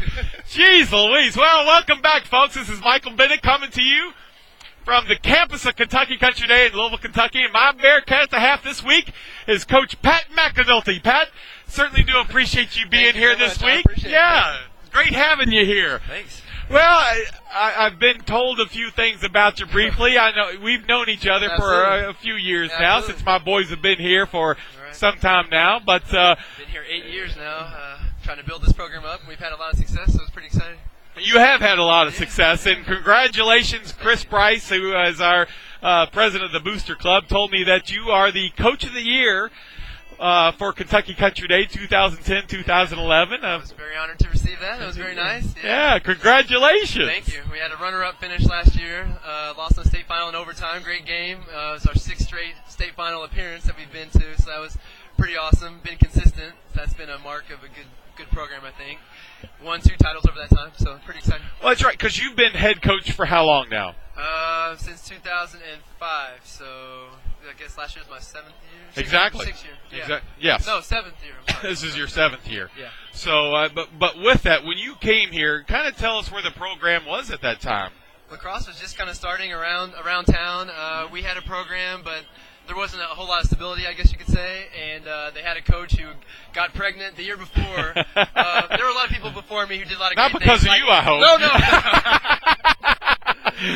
There were a lot of people who helped to put together the program. Lisa Manning played a big role. Neil Corey played a big role, and they got me on board, and I just kind of built it from the ground up. Got a lot of hungry middle schoolers involved, and now we've got probably 120 kids in the program from 5th grade to 12th grade. We do intramurals for the younger kids, and it's just awesome. So I learned it on the fly. I did not play. I went to Ballard High School, graduated. Oh my gosh! Graduated in '94. Went to Amherst College in Massachusetts. Saw it up there. They thought that qualified me to coach it down here. So I kind of grew with the sport down here, and I've just learned a lot. Had some great assistants along the way, and just had a lot of great kids who've worked hard over the years. So I found that really interesting because you didn't play the sport. And what do you credit your success to here at Country Day? Because you have had, in the short time period that lacrosse has been here and you've been the head coach of this varsity team, what do you attribute to your success? First and foremost, hard-working kids who do a lot in the off-season to try to get better. You know, we're a small school, obviously, so for us to compete against the bigger schools, which we've had a lot of success against the bigger schools over the years, we have to start them young, and we have to have them doing things in the off-season. I mean, I also coach field hockey, so it's hard because I have a conflict there. I'm doing something in the fall and whatnot, but, kids work hard, parents invest a lot into it and give, and I'm passionate about it, and I've got a great assistant, Mary Beth TV Ball, has been with me for 5 years now, and we got a great thing going, so it's a lot of fun. Well, let's talk about the season, because what is the season for lacrosse? It's spring. It's a spring sport, March through May primarily, pretty much. We do a lot before that. We try to get them to stick in their hand. If they just pick it up in March, they're not going to have a lot of success. So right. Well, it's kind of true of any sport, though, too. Absolutely. So, but it's gotten more competitive too. The landscape's changed a little bit. We've got 18 teams now in the league. 6 new teams this year. Wow. PRP's got a team.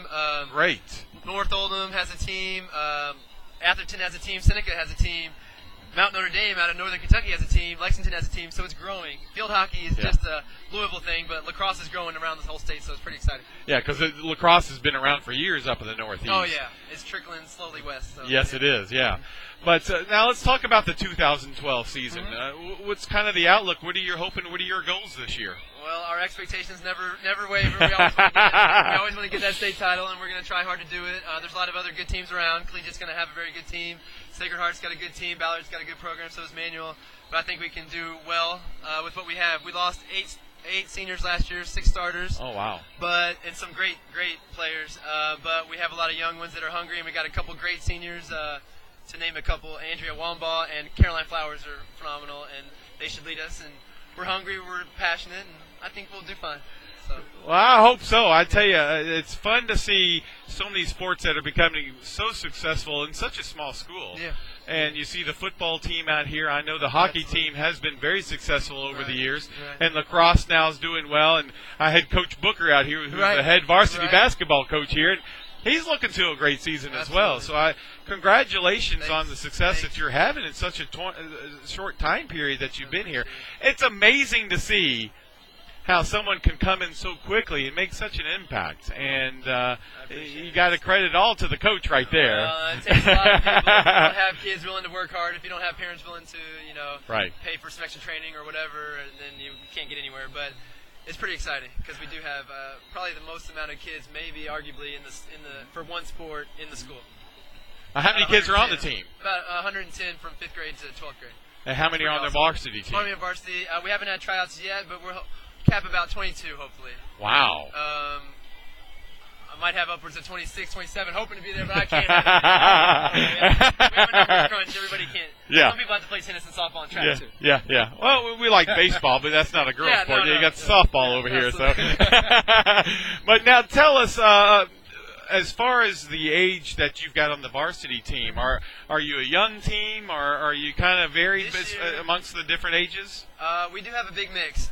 We were lucky enough to have 5 ninth graders last year that played varsity, and so hopefully they got a lot of good experience and will be ready to contribute this year. Right. But we have a little smaller senior class, but the year before we lost 15 seniors from a state championship team in 2010. Wow. So rebuilding last year as we did, it took a lot. So we had to pull up some young ones, but they did a great job, led us to the state final, so it's awesome.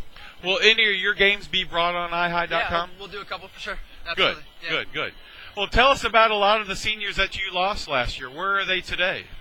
Casey Barreto was an outstanding senior. Actually played varsity since 8th grade. I pulled her up in the 8th Wow. grade tournament. She scored a couple goals in the state final game. Oh, my gosh. She was in 8th grade. She was phenomenal. And she's up at Boston University. She's not playing, but she's up at BU.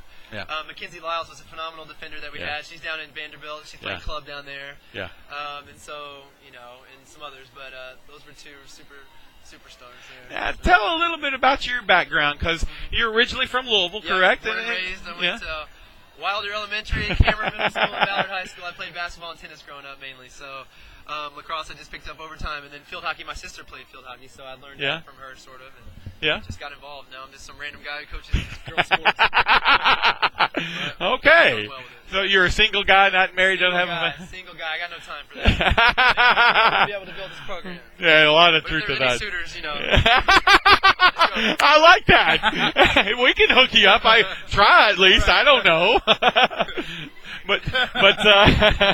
but anyway, now let's talk a little bit about how did you get to Country Day? I mean, how did you find this position here, and who contacted you, or you contact them? Give us a little bit background on that. After I graduated from college up in Massachusetts, I moved out to California for a few years, and I got a little homesick, missed Louisville, and I wanted to come back. And so my sister was actually, she played field hockey at Ballard and at Wittenberg. Yeah. She was actually found her way here, was coaching freshman in JV. This was in 2003, and I came out, just moved back. I was like, I'll just come out and hang out. Came out, volunteered, just fell in love with the campus, the kids, the parents, everything. I was just like, oh, I love it here. And then slowly but surely, Coach Green kind of said, hey, why don't you take over this girls lacrosse program? And I was like, I don't know anything about girls lacrosse, but I'll give it a shot. So over time, just kind of, that's what happened. But originally my sister was coaching here, so I came out to help with field hockey and then learn lacrosse on the go. Now, introduce us to some of your assistants that help you on the field hockey team. Lacrosse. Oh, I'm sorry, lacrosse. Sure. Mary Beth TV-Ball is a New Jersey native, and she's actually got a son here now. Nick TV-Ball, 7th grader this year here, new, and she played growing up, so she's got a great track record of being a great player, and she's been coaching for a long time. So she's my primary assistant. Got some other helpers. Actually, we have 2 alum who are going to help out this year as well. Oh, great. Trupti Kemper-Rogers, who graduated last year. Yeah. And Maggie Flowers, who graduated in 2009, will be back to help out as well. So it's pretty awesome to have those guys. So. Yeah, because you certainly need the help when you've got 26 players on one team, potentially for the 2012 team. I mean, that's a lot of players, and trying to do this all on your own. That's just. JV will probably have about the same amount as well. Will they really? Yeah. And who will be your JV coach? JV, Sarah Beckman, who coached at Sacred Heart for the past 3 years. She's coming over to help. So really? Awesome. Yep. And then we'll probably put Maggie or Trupti with her. And then in the middle school, we've got Mary Clay, who's a teacher here. Who played for me, my first goalie. I just threw her in a goal. Funny story. Her the first state championship we got to, we were overmatched. We had a bunch of 8th graders actually playing up, and Mary was a senior, one of 3 seniors that class. That's all I had. And we got smoked by Manuel, 22-14 in that state final game. Every time, I mean, she was a field hockey goalie, so she was used to getting really low and crouching, and balls would just zoom over her head and go in that goal, and that lacrosse goal's a little bit higher. So I didn't know what I was doing. I couldn't help her. I was like, stop the ball. So, right. She never forgave me for letting her skate 22 goals scored on her. It wasn't oh, my gosh. She's coaching now. With Rachel Rawlings, who's a teacher as well. They're doing 5th and 6th grade. Yeah. And then 7th and 8th grade, we have Shelby Moneymaker, who played at Mail, and Lauren Lotz as well. Yeah, because the dominating team, at least around this area, that I'm familiar with has been Collegiate for some time. And that's fair to say. So how were you able to steal this young lady over from Collegiate and bring her to Country Day? Who's that? I'm sorry. Your JV head coach. Oh, JV. Oh, yeah. From Sacred Heart. I'm Sacred Heart. I'm sorry. No problem. I'm sorry. Well, I don't know. She just maybe she's a Bearcat. I think we're all Bearcats deep down inside. So she just wanted to try something new. We'll say. That's great. Congratulations on your success. Thank you very much. Certainly do appreciate you coming here as a Bearcat. Absolutely. I mean, I know Coach Green. I'm well, so am I, unfortunately. But I know Coach Green's very proud of you. He certainly made it clear. Listen, you got to have Coach McAnulty up here to talk to you. So I know you've got a younger stepbrother that's a pretty good golfer too over absolutely. at Trinity. Yeah, he was at Trinity, now he's back at Collegiate. So, oh, he is? Yeah, so, okay, good. Yeah, he's a good little kid. Chip off the old block. Well, terrific. Well, congratulations on the success you're having here as a Bearcat. And be with us this year. Come in the 2012 season. Coach McAnulty will have his Bearcat lacrosse team out there. Watch for us on ihigh.com. And if you get the newsletters or check on kcd.org, you'll be able to get that information as to when those games will be on ihigh.com. This is Michael Bennett coming, my Bearcat the half. Coach Pat McAnulty, head girls lacrosse coach here at the campus of Kentucky Country Day. Coach, appreciate you being here. All right, best of luck to you. Thanks. All right, Bearcat fans, that'll do it for this halftime. Bearcats are leading 43-12. We'll be back with the kickoff in about 3 minutes, but after these messages, come back. We'll talk about a few of the stats for the first half. I'm sure there's a big one with Isaiah Brents because he certainly had a whale of a first half, and he certainly is my player of the game so far for that first half. This is Kentucky Country Day Football Network.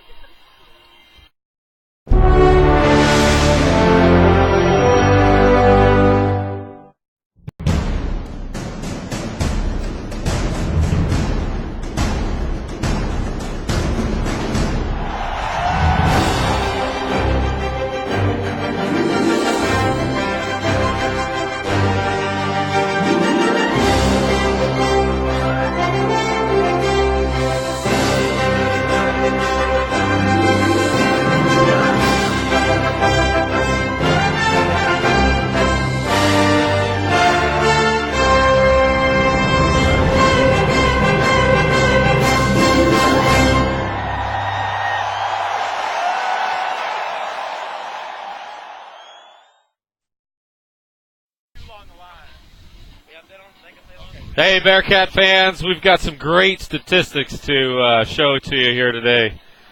First half, Isaiah Brents, 15 carries, 190 yards, and 3 touchdowns. That's a season for a lot of running backs. So incredible first half for Isaiah Brents. On the passing game, Robert Schultz was 9 of 16, and even 200 yards, 3 touchdowns himself. Jordan Duff, 3 catches, 89 yards. Khalil Wilson, 2 catches, 68 yards, and a touchdown as well. Great first half stats. We'll take a break right here on your Bearcat Nation football.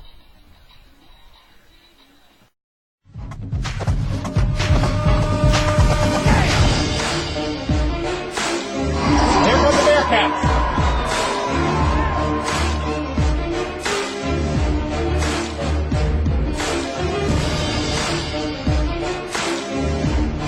He's at the 30, 20, 25, 10, 5. Touchdown, Bearcats! What a great pass!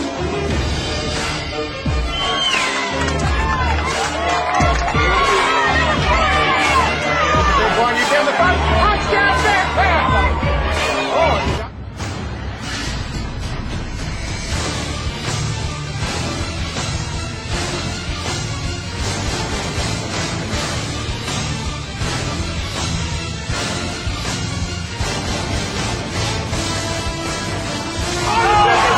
touchdown, Bearcats! Hey, we're all ready.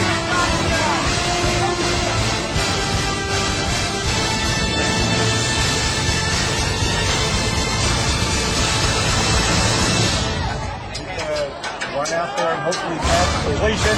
He's getting it very dead, but it's complete! Down to the 1 yard line. He might have touchdown, Bearcats! Khalil Wilson, number 88. Oh, good. I could have gone downstairs. Oh, well. Welcome back, Bearcat fans. Just getting ready for the start of the second half. 2 minutes, 30 seconds left in the halftime. Bearcats are leading 43-12. Jeff, those are some spectacular statistics. I knew Isaiah had some big numbers, but I didn't quite expect 190 yards. Yeah, that's an incredible first half. Absolutely incredible. And those weren't gimme yards either. He worked hard for Not at all, exactly. That's a great point. Because he had to work hard, especially on majority of those plays. Oh, yeah, absolutely.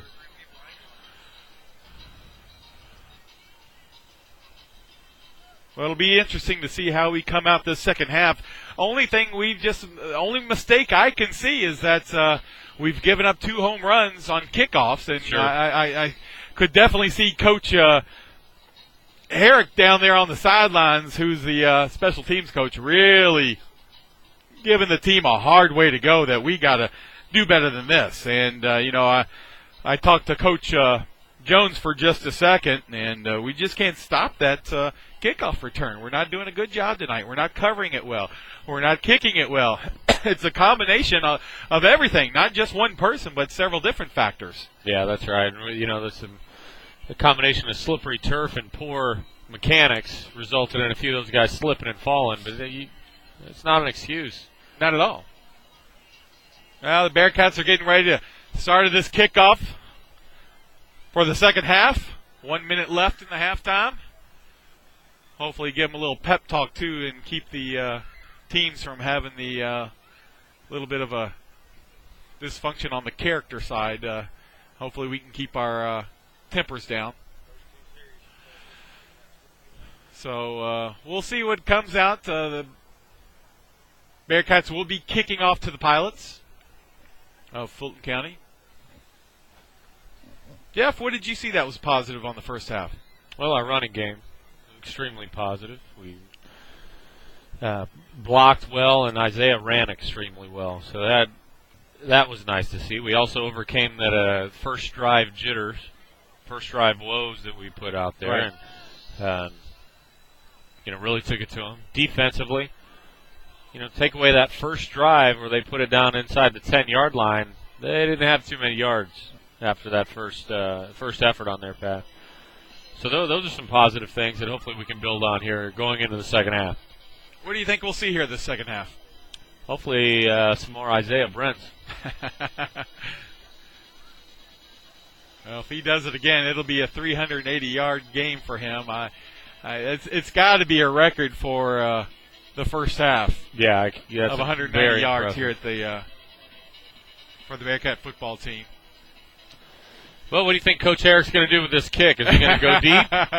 Well, I asked Coach Jones, I said, why aren't we just kicking it, get David Holtgrave kicking it into the end zone so they can't return it? And the response I got back was the ball's just too hard tonight with it being chilly. He just can't kick it as hard and as far. So, but we'll see what happens this first half, or second half. So he's going to do it, a little pooch kick again. Bearcats are going to recover it. Let's see, wait for the officials. It is first down Bearcats. Isaiah Brents takes that ball right there on the 46-yard line, hits one of the Fulton County players. Yeah, we caught a break there. We had a guy offsides. He didn't see it. Really? Oh, yeah. I didn't see it. Well, it kicked and hit number 34, Quinn Nolan, who's a sophomore. And the Bearcats are going to take over on their own 47-yard line. First and 10 Bearcats. That's a little bit of a spark we like to see right there. Sure. Anytime you can get an extra possession out of your special teams, gives you a huge advantage. Well, that keeps them from running a touchdown as well. So. Yeah. Number 23, Jordan Duff, and 32, Keith Miller check into the far side. Khalil Wilson's to the close side. Isaiah Brents is your lone setback. It's going to be a pass down to Nick Gorman. Overthrown just a little bit. I'm not sure if Robert threw that a little over the head or if Nick wasn't running as hard as Robert thought he was. So maybe they're talking to each other. Maybe a little bit of a miscommunication there. But it'll be second and 10. Ball remains on the 47-yard line. Start of the second half. Bearcats are leading 43-12 over Fulton County. Where's this guy coming from? He came from under the scoreboard. I don't know. Maybe he was at the concession stand. I certainly would like to be there and get a hot chocolate right now. I'm getting chilly. Isaiah out there with a big run again. He's got about 12-yard gain right there to add to that 190 yards. Yeah, that should put him over 200 yards right there. Ball's going to be marked on the 41-yard line. It'll be first and 10 for the Bearcats. This first down is being brought to you by 852FX Sports Video and Live Streaming and iHigh.com.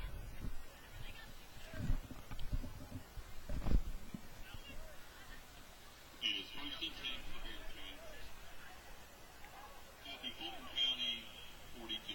If you're just joining us, the Bearcats kicked an onside kick. It hit one of the Fulton County players, and we were able to recover. Isaiah Brentz was able to down that ball, and he just made a big run, getting ready to make another one right now. He's down to the 40, down to the 35, leaps over, gets him to the 35-yard line, gain of about, looks like about 7 yards there. It'll be 2nd down 3 for the Bearcats.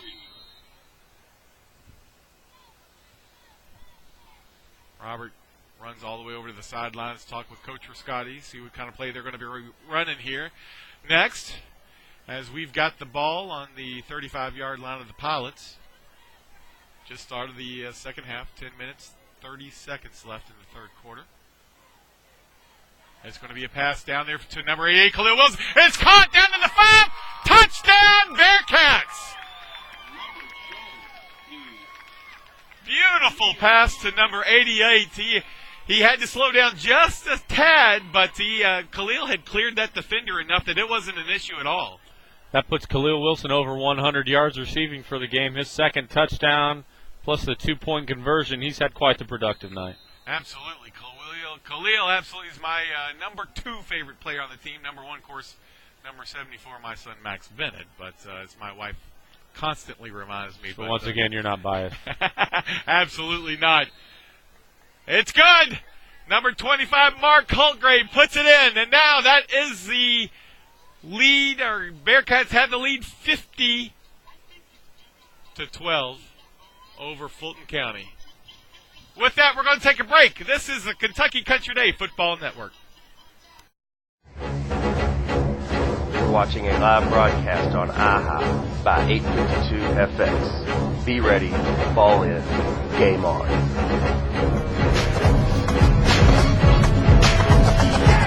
One, two, three, come on now. Let's get it from the top.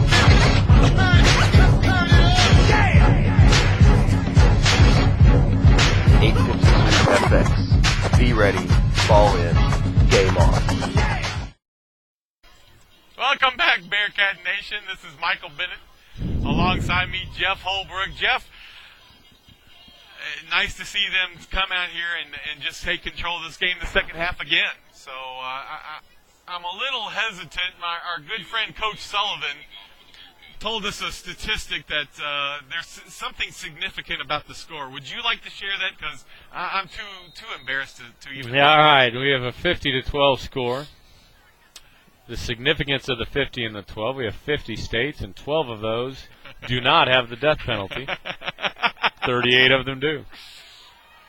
And as Coach Sullivan says, academics never sleeps at Kentucky Country Day. Well, not too good of a run right there by the Pilots. The tackle was by number 44, Evan Mock. Did a nice job, freshman here for the Bearcat football team. Ball's going to be marked on the 15-yard line of the Pilots. It'll be 1st and 10 for them.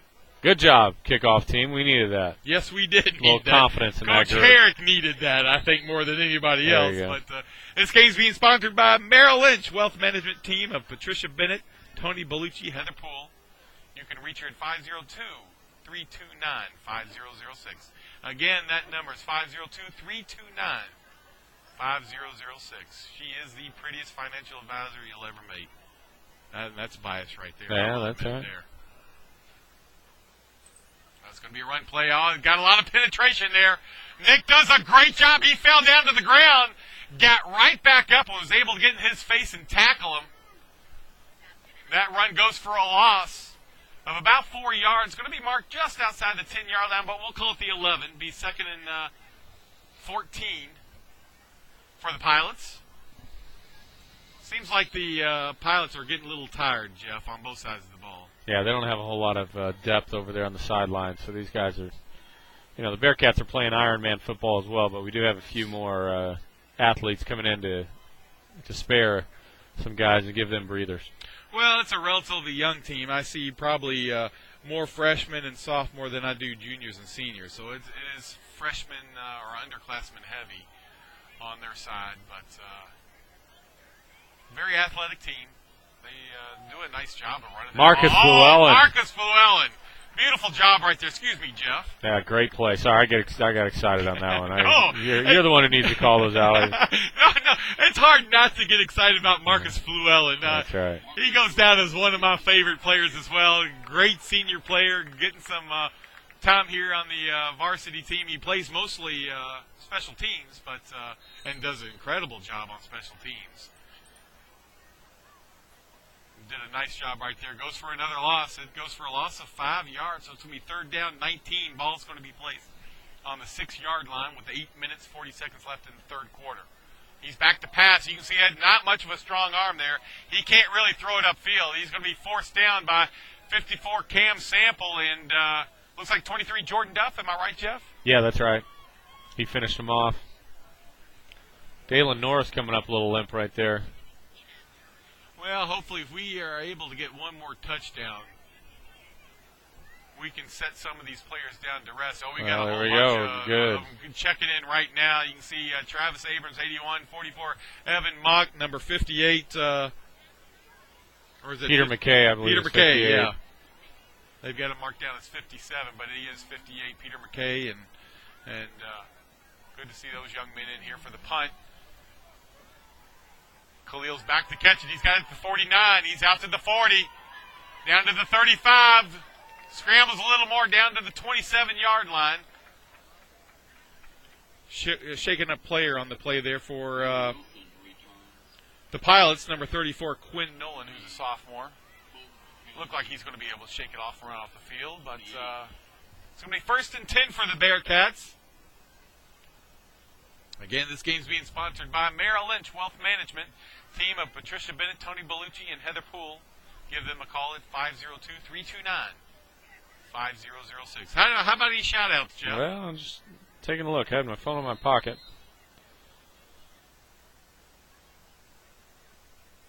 Just a shout-out from my wife saying she just got home. They left at halftime. A little too cold for them.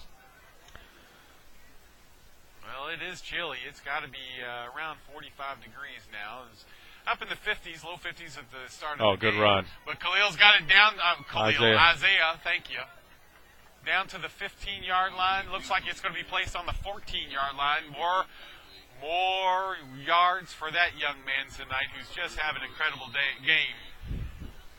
It's going to be good for a 1st down, Bearcats. Ball's going to be placed on the 13-yard line. This 1st down is being brought to you by 852FX live streaming video at ihigh.com.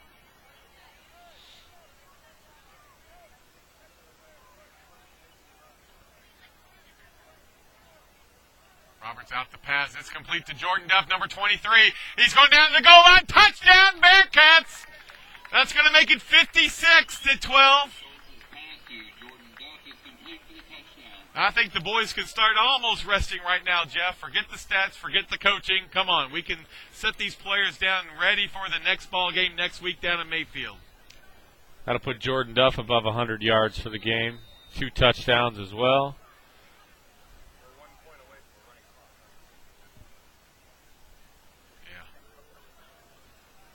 Be long before they'll start the running clock. David Holtgrave, number 25, checks in. Khalil gets the snap. It's blocked.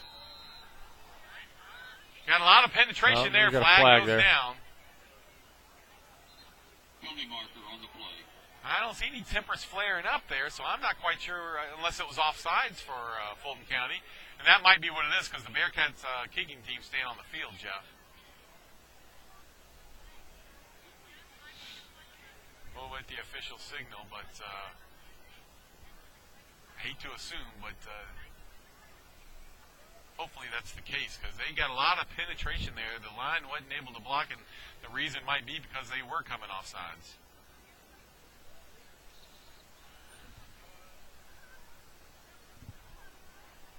Well, 7 minutes, 8 seconds left. Yeah, it's going to be against the Pilots, so they will re-kick.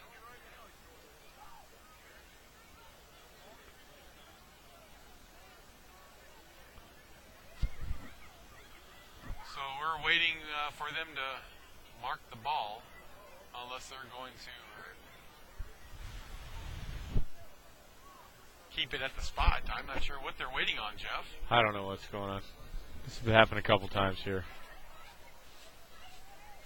Well, Jeff, for those out there listening to us, give them your email address again.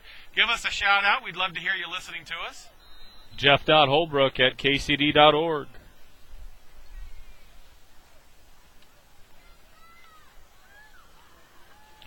I know we've got the Gorman family down in Metairie, Louisiana listening. Mimi Gorman.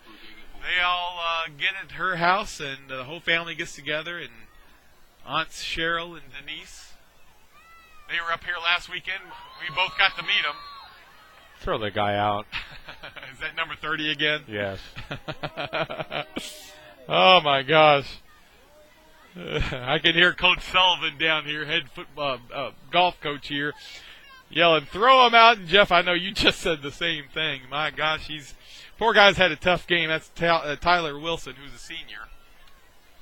This will be his, most likely his last game of his career at Fulton County. For those listening to you from Fulton County, welcome. Certainly do appreciate you listening to the Bearcats. I can see with our next potential offensive series, Blake Phillips, the freshman quarterback's warming up to hopefully come in the ball game. Get a few of the younger players in the ball games, been starting those JV games, and now get a little varsity time. Khalil gets back, ready for the snap. David Holtgrave's waiting that snap to kick it. See if the point after attempt is good. He gets it up there. It's good. And with that, the Bearcats lead. 7 minutes, 8 seconds left in the third quarter. 57-12 over Fulton County Pilots. With that, we're going to take a break. Come back for the kickoff. This is Kentucky Country Day, Bearcat football.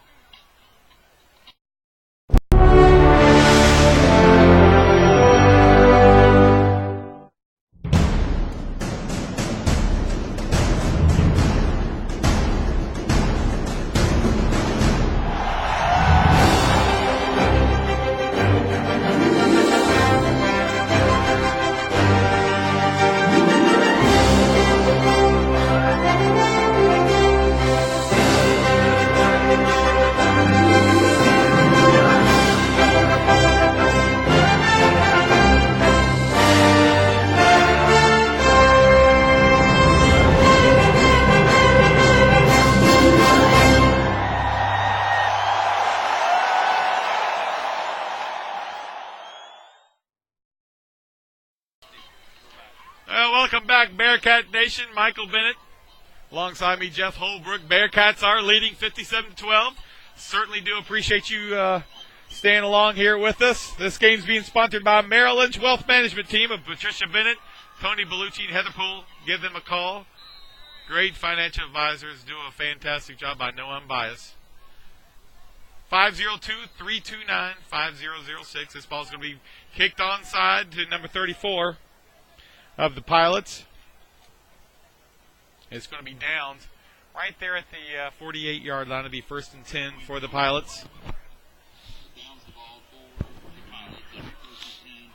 That's number 34, sophomore Quinn Nolan, who was able to down that ball for Fulton County. And we are on a running clock, so the clock will not stop the rest of the ball game. It's 6:25 left in the third quarter. Bearcats are leading 57-12. Ball's marked at the 47-yard line. 1st and 10 for the Pilots. Freshman quarterback checks in. It's going to be a run play. He gets out to the side, gets a little room to run. He's a nice scramble right there. He's going to be tackled by number 24, Benton C.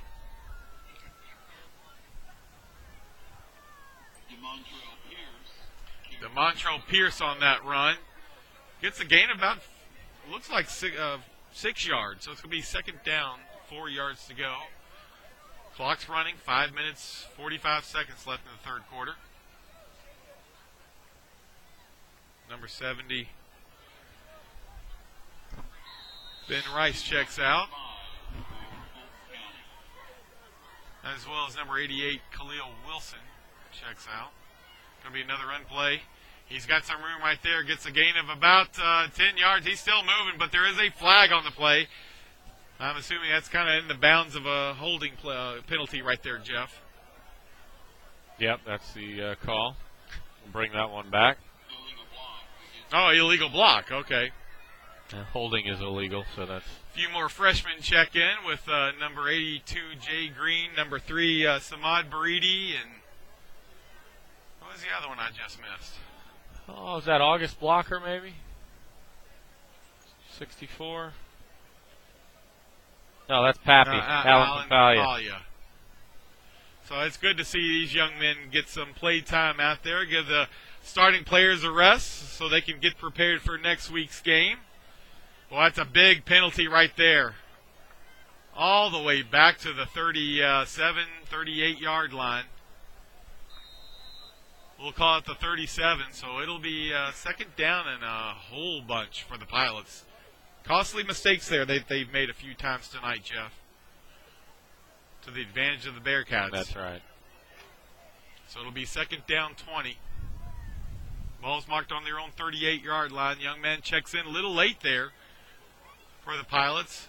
Not quite certain what's happening there, but a little confusion for the poor quarterback as well. It's going to be a pass play. He's getting a little pressure there, but he's able to get out. Pass out there. It's complete. He's going to be tackled. No, he's not. He's still scrambling out there. Nice job. I thought Benton Say had him, but Marcus Fluellen was able to get him. Nice tackle out there for Marcus, but it's good for a first down. Ball be marked on the 30-yard line of the Bearcats. It'll be 1st and 10 with 3 minutes, 30 seconds left in the third quarter. Bearcats are leading 57-12. Marcus had a long way to run. He was the left outside linebacker, came all the way across the field to get that tackle.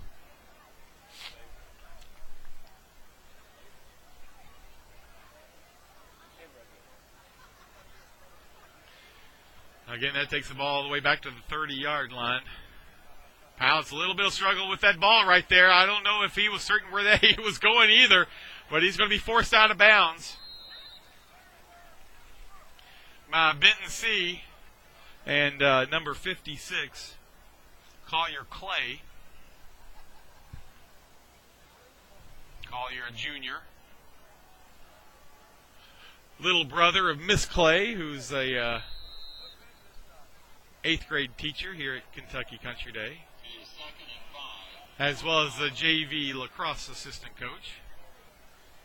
As my good friend Pat McAnulty, the head varsity girls lacrosse coach, was saying. Pat's a good-looking guy. We need to find him a girlfriend, Joe. Hey, there you go. Oh, fumble on the play right there. Not a great pass off. But Benton Say's got him.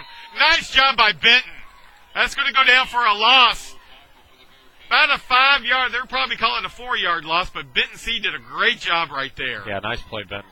He was able to penetrate that line and run back there. And, of course, the running back, number 4, didn't get a great handoff. DeMontrell Pierce, Jr., running back for the Pilots, but he kind of struggled with handling that ball right there. That takes the ball all the way back to the 29-yard line. It's going to be 3rd down 10 with 1:40 left in the third quarter. Bearcats are leading 57-12. Back in the shotgun. He's ready to pass. Got some pressure coming. Oh, nice pass right there. But it's going to be broken up, and they are going to call that against the Bearcats. There's another flag at the line of scrimmage. Okay. Well, maybe that'll offset. I think that might have been an offensive lineman downfield. I heard their coach yelling at their line. Yeah, it was Samad Baridi that was back there, number 3, trying to break up that pass. Yeah, legal receiver downfield and pass interference against the Bearcats. Do-over, just like the backyard back exactly 30 years ago. Didn't like the play, we'll just do it over. Oh, come on, Jeff. 30 years ago, it's got to be a little longer for you. I'm an old man. You're a lot older than I am. That's right.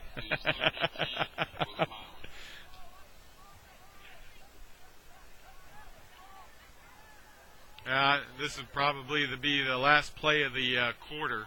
Oh, the snap's going over his head. He's trying to do something. Going to do a scramble right there. Marcus almost had him, but he's got it away. He's going to be forced out of bounds out there. Nice tackle. Jeff, I can't see who that was. Evan Mock, I believe. Evan Mock, freshman. Marcus Llewellyn took a licking right there. They reversal that ball. He turned around and just got slobber knockers. Oh, did he really?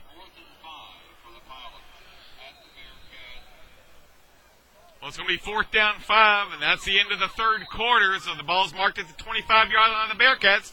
With that, we're going to take a short break. This is the Kentucky Country Day Football Network.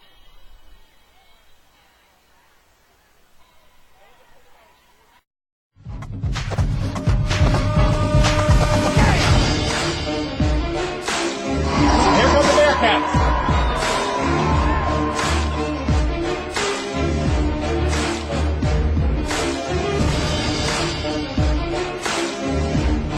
He's at the 30, 20, 25, 10, 5.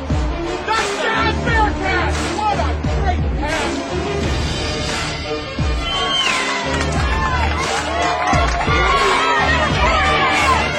Good one. You down the front. Touchdown, Bearcats. Oh,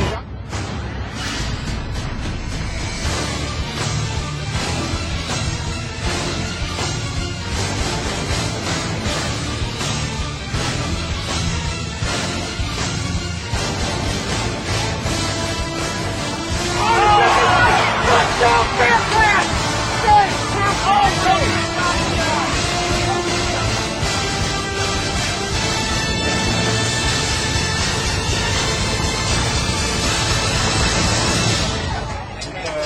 Run out there and hopefully pass completion.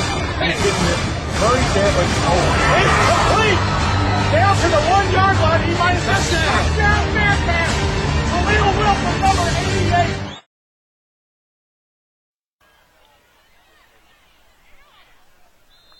I appreciate you coming back. The Bearcats just allowed the Fulton County offense to get a really nice scramble there and able to get a first down. Ball's going to be all the way down to the 13-yard line of the Bearcats. It'll be 1st and 10 for Fulton County.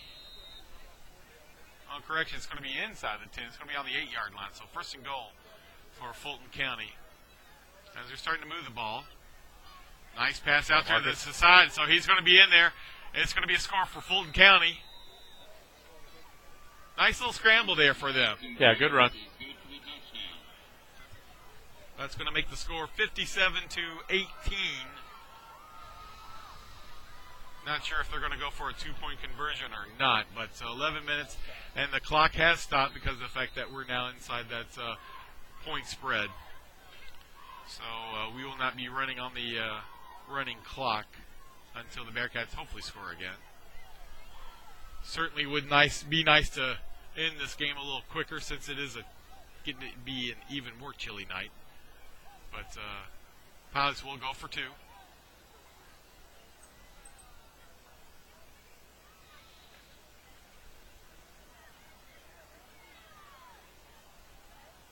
He's got a lot of room to run out there, but there is a penalty on the play.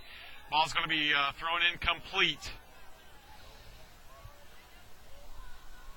It is going to be holding against Fulton County. It'll be declined, so the 2-point conversion is no good. And with that, the Bearcats lead 57-18 over Fulton County. With that, we're going to take a break. This is Bearcat football. This game is being streamed by 852FX on aha.com because of the Verizon 4G LTE hotspot.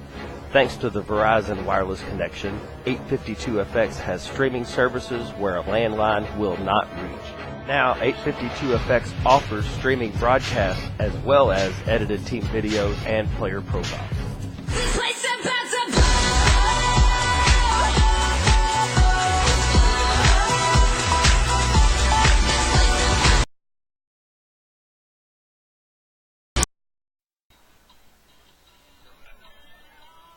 Welcome back, Bearcat fans. Bearcats are leading 57-18 over Fulton County. 11 minutes, 5 seconds left in the fourth quarter. Jeff, it's been a fun season. Yeah, that's right. That's been a great year. Get to extend it a little bit longer. Well, I'm assuming, but we've got a commanding lead as they kick it off. Little pooch kick there. It's going to be down at the 46-yard line of the Bearcats. Good job, Alan Papalia. Alan Papalia. Be 1st and 10 for the Bearcats. Robert Schultz has his helmet off, so I'm assuming freshman Blake Phillips will check in as quarterback.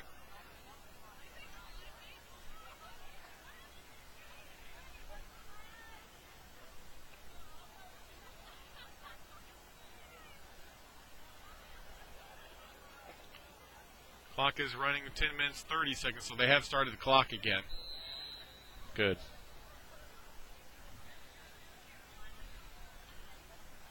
And that is the way it's going to be. A lot of the JV players are checking in. Samad Brady's in the backfield, as well as Evan Mock. Marcus Fulton's wide out closest to us. As Blake Phillips goes under center, it's going to be a toss off to Samad.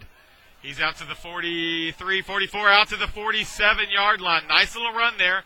He should have been caught behind the line of scrimmage, but he was able to get about a 1-yard gain there. So it'll be 2nd down and 9 for the Bearcats with 9 minutes, 45 seconds left in the ball game. Dangerous hit there by number 33. He really dropped his head as a football coach. That's scary. You know, you don't want your guy leading with the top of his head into a play like that. Well, exactly, and that's you mentioned that. And that's what happened to one of the players for Louisville Cardinals not too long ago, and thank goodness he was paralyzed briefly and fractured his cervical spine. But thank goodness he has use of all his faculties. Because you're right, that is extremely dangerous, especially in football. And of course, you see how much they crack down in the NFL now, Jeff, right, regarding those types of hits. Keep the injury setting down. Nice pass, complete to Benton C. It's going to be complete to the 50-yard line. Gain of about 3 yards. It's going to be 3rd down 6 for the Bearcats. I'll tell you what, both of our teams need to quit watching the NFL. I'm tired of seeing these guys get excited about plays. Play the stinking game. Well, I don't disagree with you. Of course, you see there's a lot more speed in the NFL. And they're able to just hit them with the shoulder pad, and that knocks off the balance of the runner enough to where they can't run anymore. So in high school and college, you got to wrap them up. Get back to just celebrating the every play. It's just ridiculous. That's going to be both sides of the field. I'm not talking just about the pilots. Well, that's going to be a penalty for encroachment against the pilots. That'll mark the ball down to the 45-yard line of Fulton County. It'll be 3rd and a short 1 for the Bearcats with 8 minutes left. The Bearcats are leading 57-18 over the Fulton County Pilots. Tough loss for the Pilots tonight, and I'm assuming a really long ride home for them. Yeah, that's a tough one. Blake Phillips has checked in. He's played this series. Robert Schultz is down on the bench where he should be. It's going to be good for a 1st down after that run. Samad Baridi gets a gain of about 3 yards. Nice job by the line right there. That's a nice play. Samad running hard.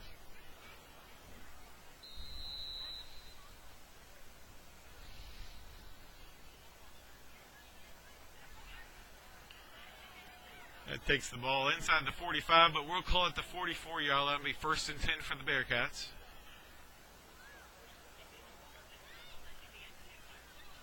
With this lead, you can almost guarantee the win now, Jeff. This will be our first playoff win for the Bearcats in school history.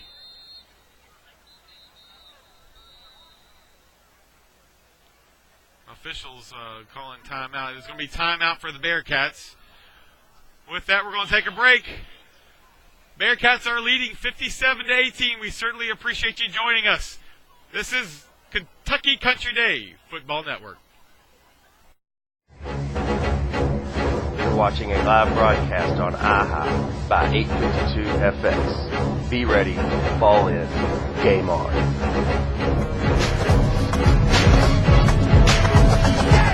One, two, three, come on now.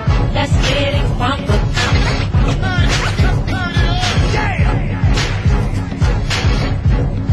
852 FX. Be ready, fall in, game on.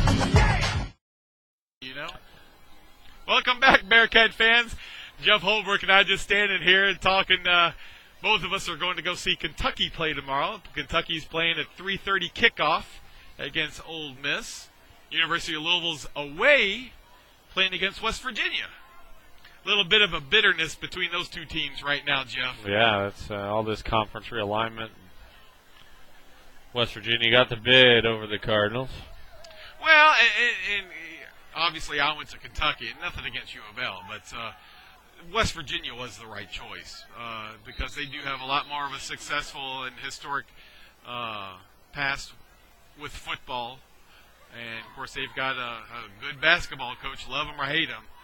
They've got a productive basketball. Oh, it's going to be a fumble right there. Marcus wasn't able to pick up that ball, and Blake Phillips is trying to get him down. And he's got him down right there at about 35-yard line of the Bearcats. It's going to be 1st and 10 for the Pilots. Recovered by number 33, Cody Chesor, Jr. for the Pilots. 6.5 minutes left in the ball game.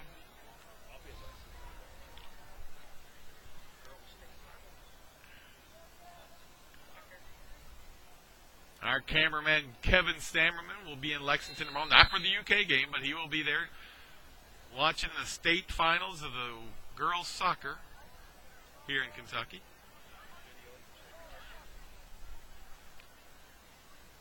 Videoing for another team here from the Louisville area. We only promote Bearcats, my good friend. Nice run right there. He's got a lot of blockers in front of him. I think he's going in for a touchdown. Touchdown, Fulton County. That's going to make the score 57-24 for the Pilots. He had a lot of blockers out there in front of him, Jeff.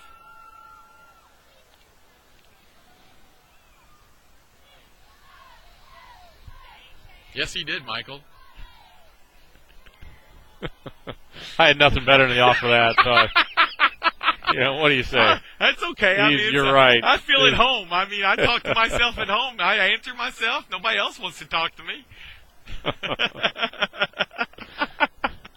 He just shouldn't have been out of the game. I love you, man. He shouldn't be in the game. That's well, thumper rule.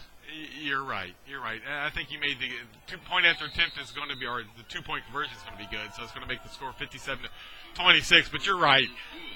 Young man his temper's flared up a couple of times, and within basketball, I think that's a great point that you made earlier in the broadcast. That you get 2 technical fouls, you're kicked out of the game. Yeah.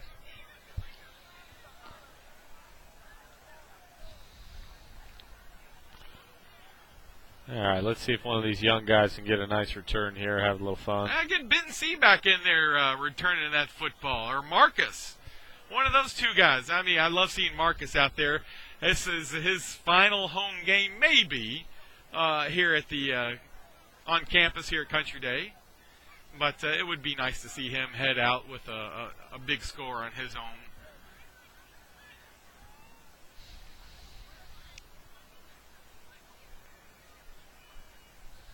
Yeah, you got Benton C back in, ready to return the kickoff. Samad Baridi and number 32, Keith Miller. As we await the kickoff. Again, the score is 57-26, Bearcats leading. Still have a really good crowd out here tonight for this blackout night. Going to be an onside kick there. Whoop. And we don't have it yet, but it is going to be down. Thank goodness he was able to pull it in there and put both hands on it and take it to the ground. I'm not sure who that was. Was that Emilio? Yeah, I think that was Emilio ended up with that one. Good job by Emilio.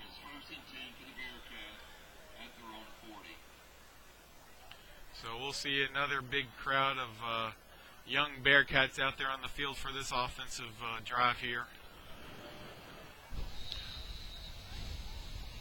5 minutes. The clock is running, so since the score is, or the lead is pretty heavy, the clock will not stop till the end of the ball game.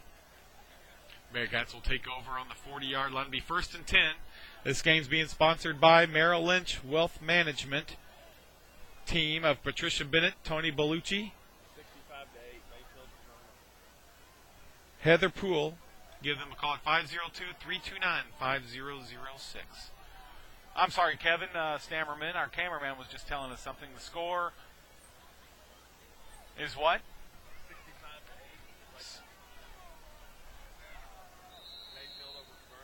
Mayfield is beating Caverna, which Mayfield will be our next appointment, obviously. It'll be 65-8. So that shouldn't be any doubt right there that we will be playing Mayfield. Mayfield's a close to where Fulton County is, down in the furthest western part of the state of Kentucky. So it's about a 4-hour drive or more down to Mayfield. So big crowd hopefully be down there for the Bearcats. I know we've got residents in that's full down there, full of Bearcats. Team is leaving Thursday. Blake Phillips waiting for the snap. He's back to pass. It's going out to Marcus. It's going to be intercepted. Nice tackle by Marcus, but it's going to be intercepted by number 10, Dylan Johnson, who's a senior. Ball's going to be marked on the 40-yard line. 1st and 10, Fulton County.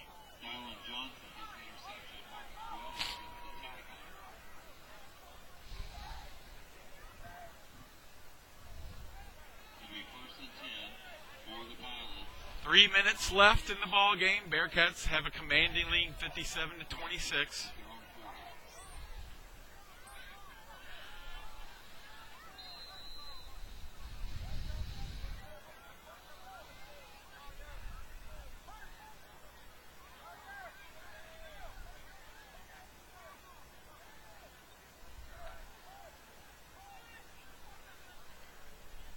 Pilots in that I formation.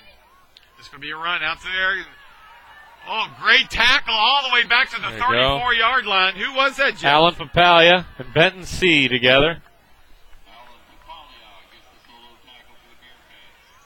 Nice job by him. I tell you, when he's shown up in the defense, he's been able to penetrate and get back there in that backfield.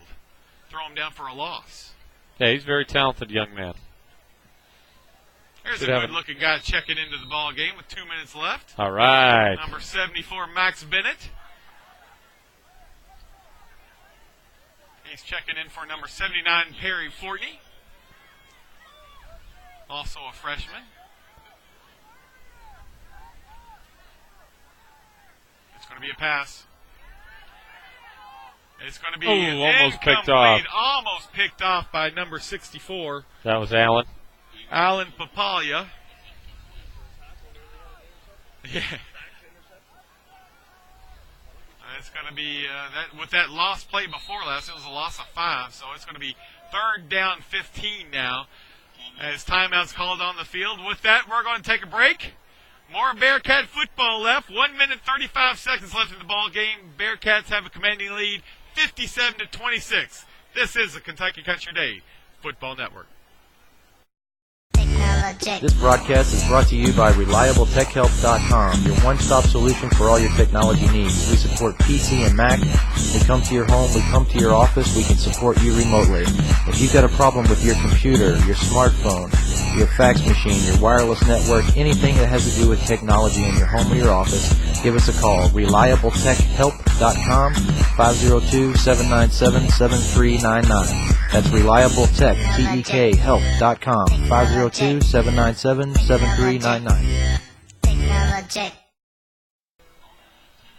Well, welcome back with the last minute, 35 seconds left in the ball game. Bearcats are winning 57-26. Good time to talk about the biggest college football game of the weekend. Yes, it is. Wabash versus DePaul in the Monon Bell Classic. You got me there. I thought you were going to talk about stinking Alabama. Oh, fumble on the play right there. Not a great snap. Oh, almost had him right there. Hang on to him He's back going to be tackled by a whole host of Bearcats there. I think Max Bennett finished him off. Awesome. 74. Great job by 74, Max Bennett. I'm not supposed to say it, but that is my baby. I thought you were going to talk about the Alabama. No, we got the best rivalry west of the Alleghenies going on. Division III football. Where's the game being played? That's in Greencastle, Indiana, at DePaul's campus. I got to play in the 100th battle. All right, nice interception there. I'm not sure who caught that They're ball. fighting. I thought Spurrier had it. 89? They're still fighting for it. Yeah, they are, but he's got it. He won that battle. Yeah, it's Josh Spurrier, number 89. Great job by him. First down, Bearcats. They'll take over the ball on their own 47-yard line. It'll be first and 10. Excuse me, it'll be the 45-yard line. Well, that's probably the last play of the game. It's been a good ball game, Jeff. Good win for the Bearcats. Congratulations, our very first ever playoff victory. Big news. Yeah, a lot of records broken tonight. Yeah. With, Isaiah Brents. I'm anxious to see if those were, they got to be close to records, like you say. I don't have any official stats. I'm sure Coach Beam would tell us right away. Well, congratulations to Coach Green. You can see the players took the Gatorade jug and poured it all over him. He's soaking wet in this cold, cold air. But this is a great win, historic win for Coach. It's okay, Kevin.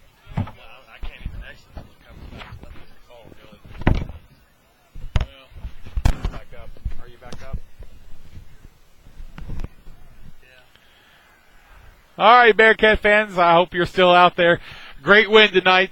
Certainly did enjoy this season. Coach Green's done a fantastic job here at the campus of Kentucky Country Day. And we end the season here at home 8-2 on the regular season, 9-2 with this win in the playoff game. So certainly do look forward next week to the game against Mayfield. So hopefully you'll be able to join us. But we'll be here again next week.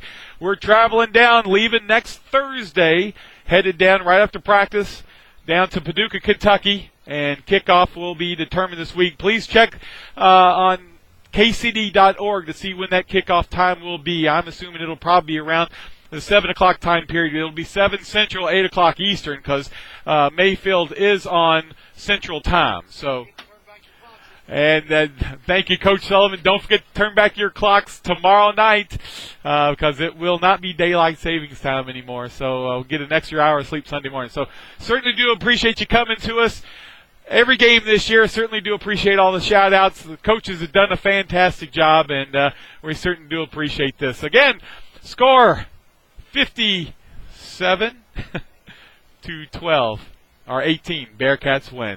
Thanks for joining us. This is Michael Bennett signing off. So long. See you next week. More Bearcat football. This is the Kentucky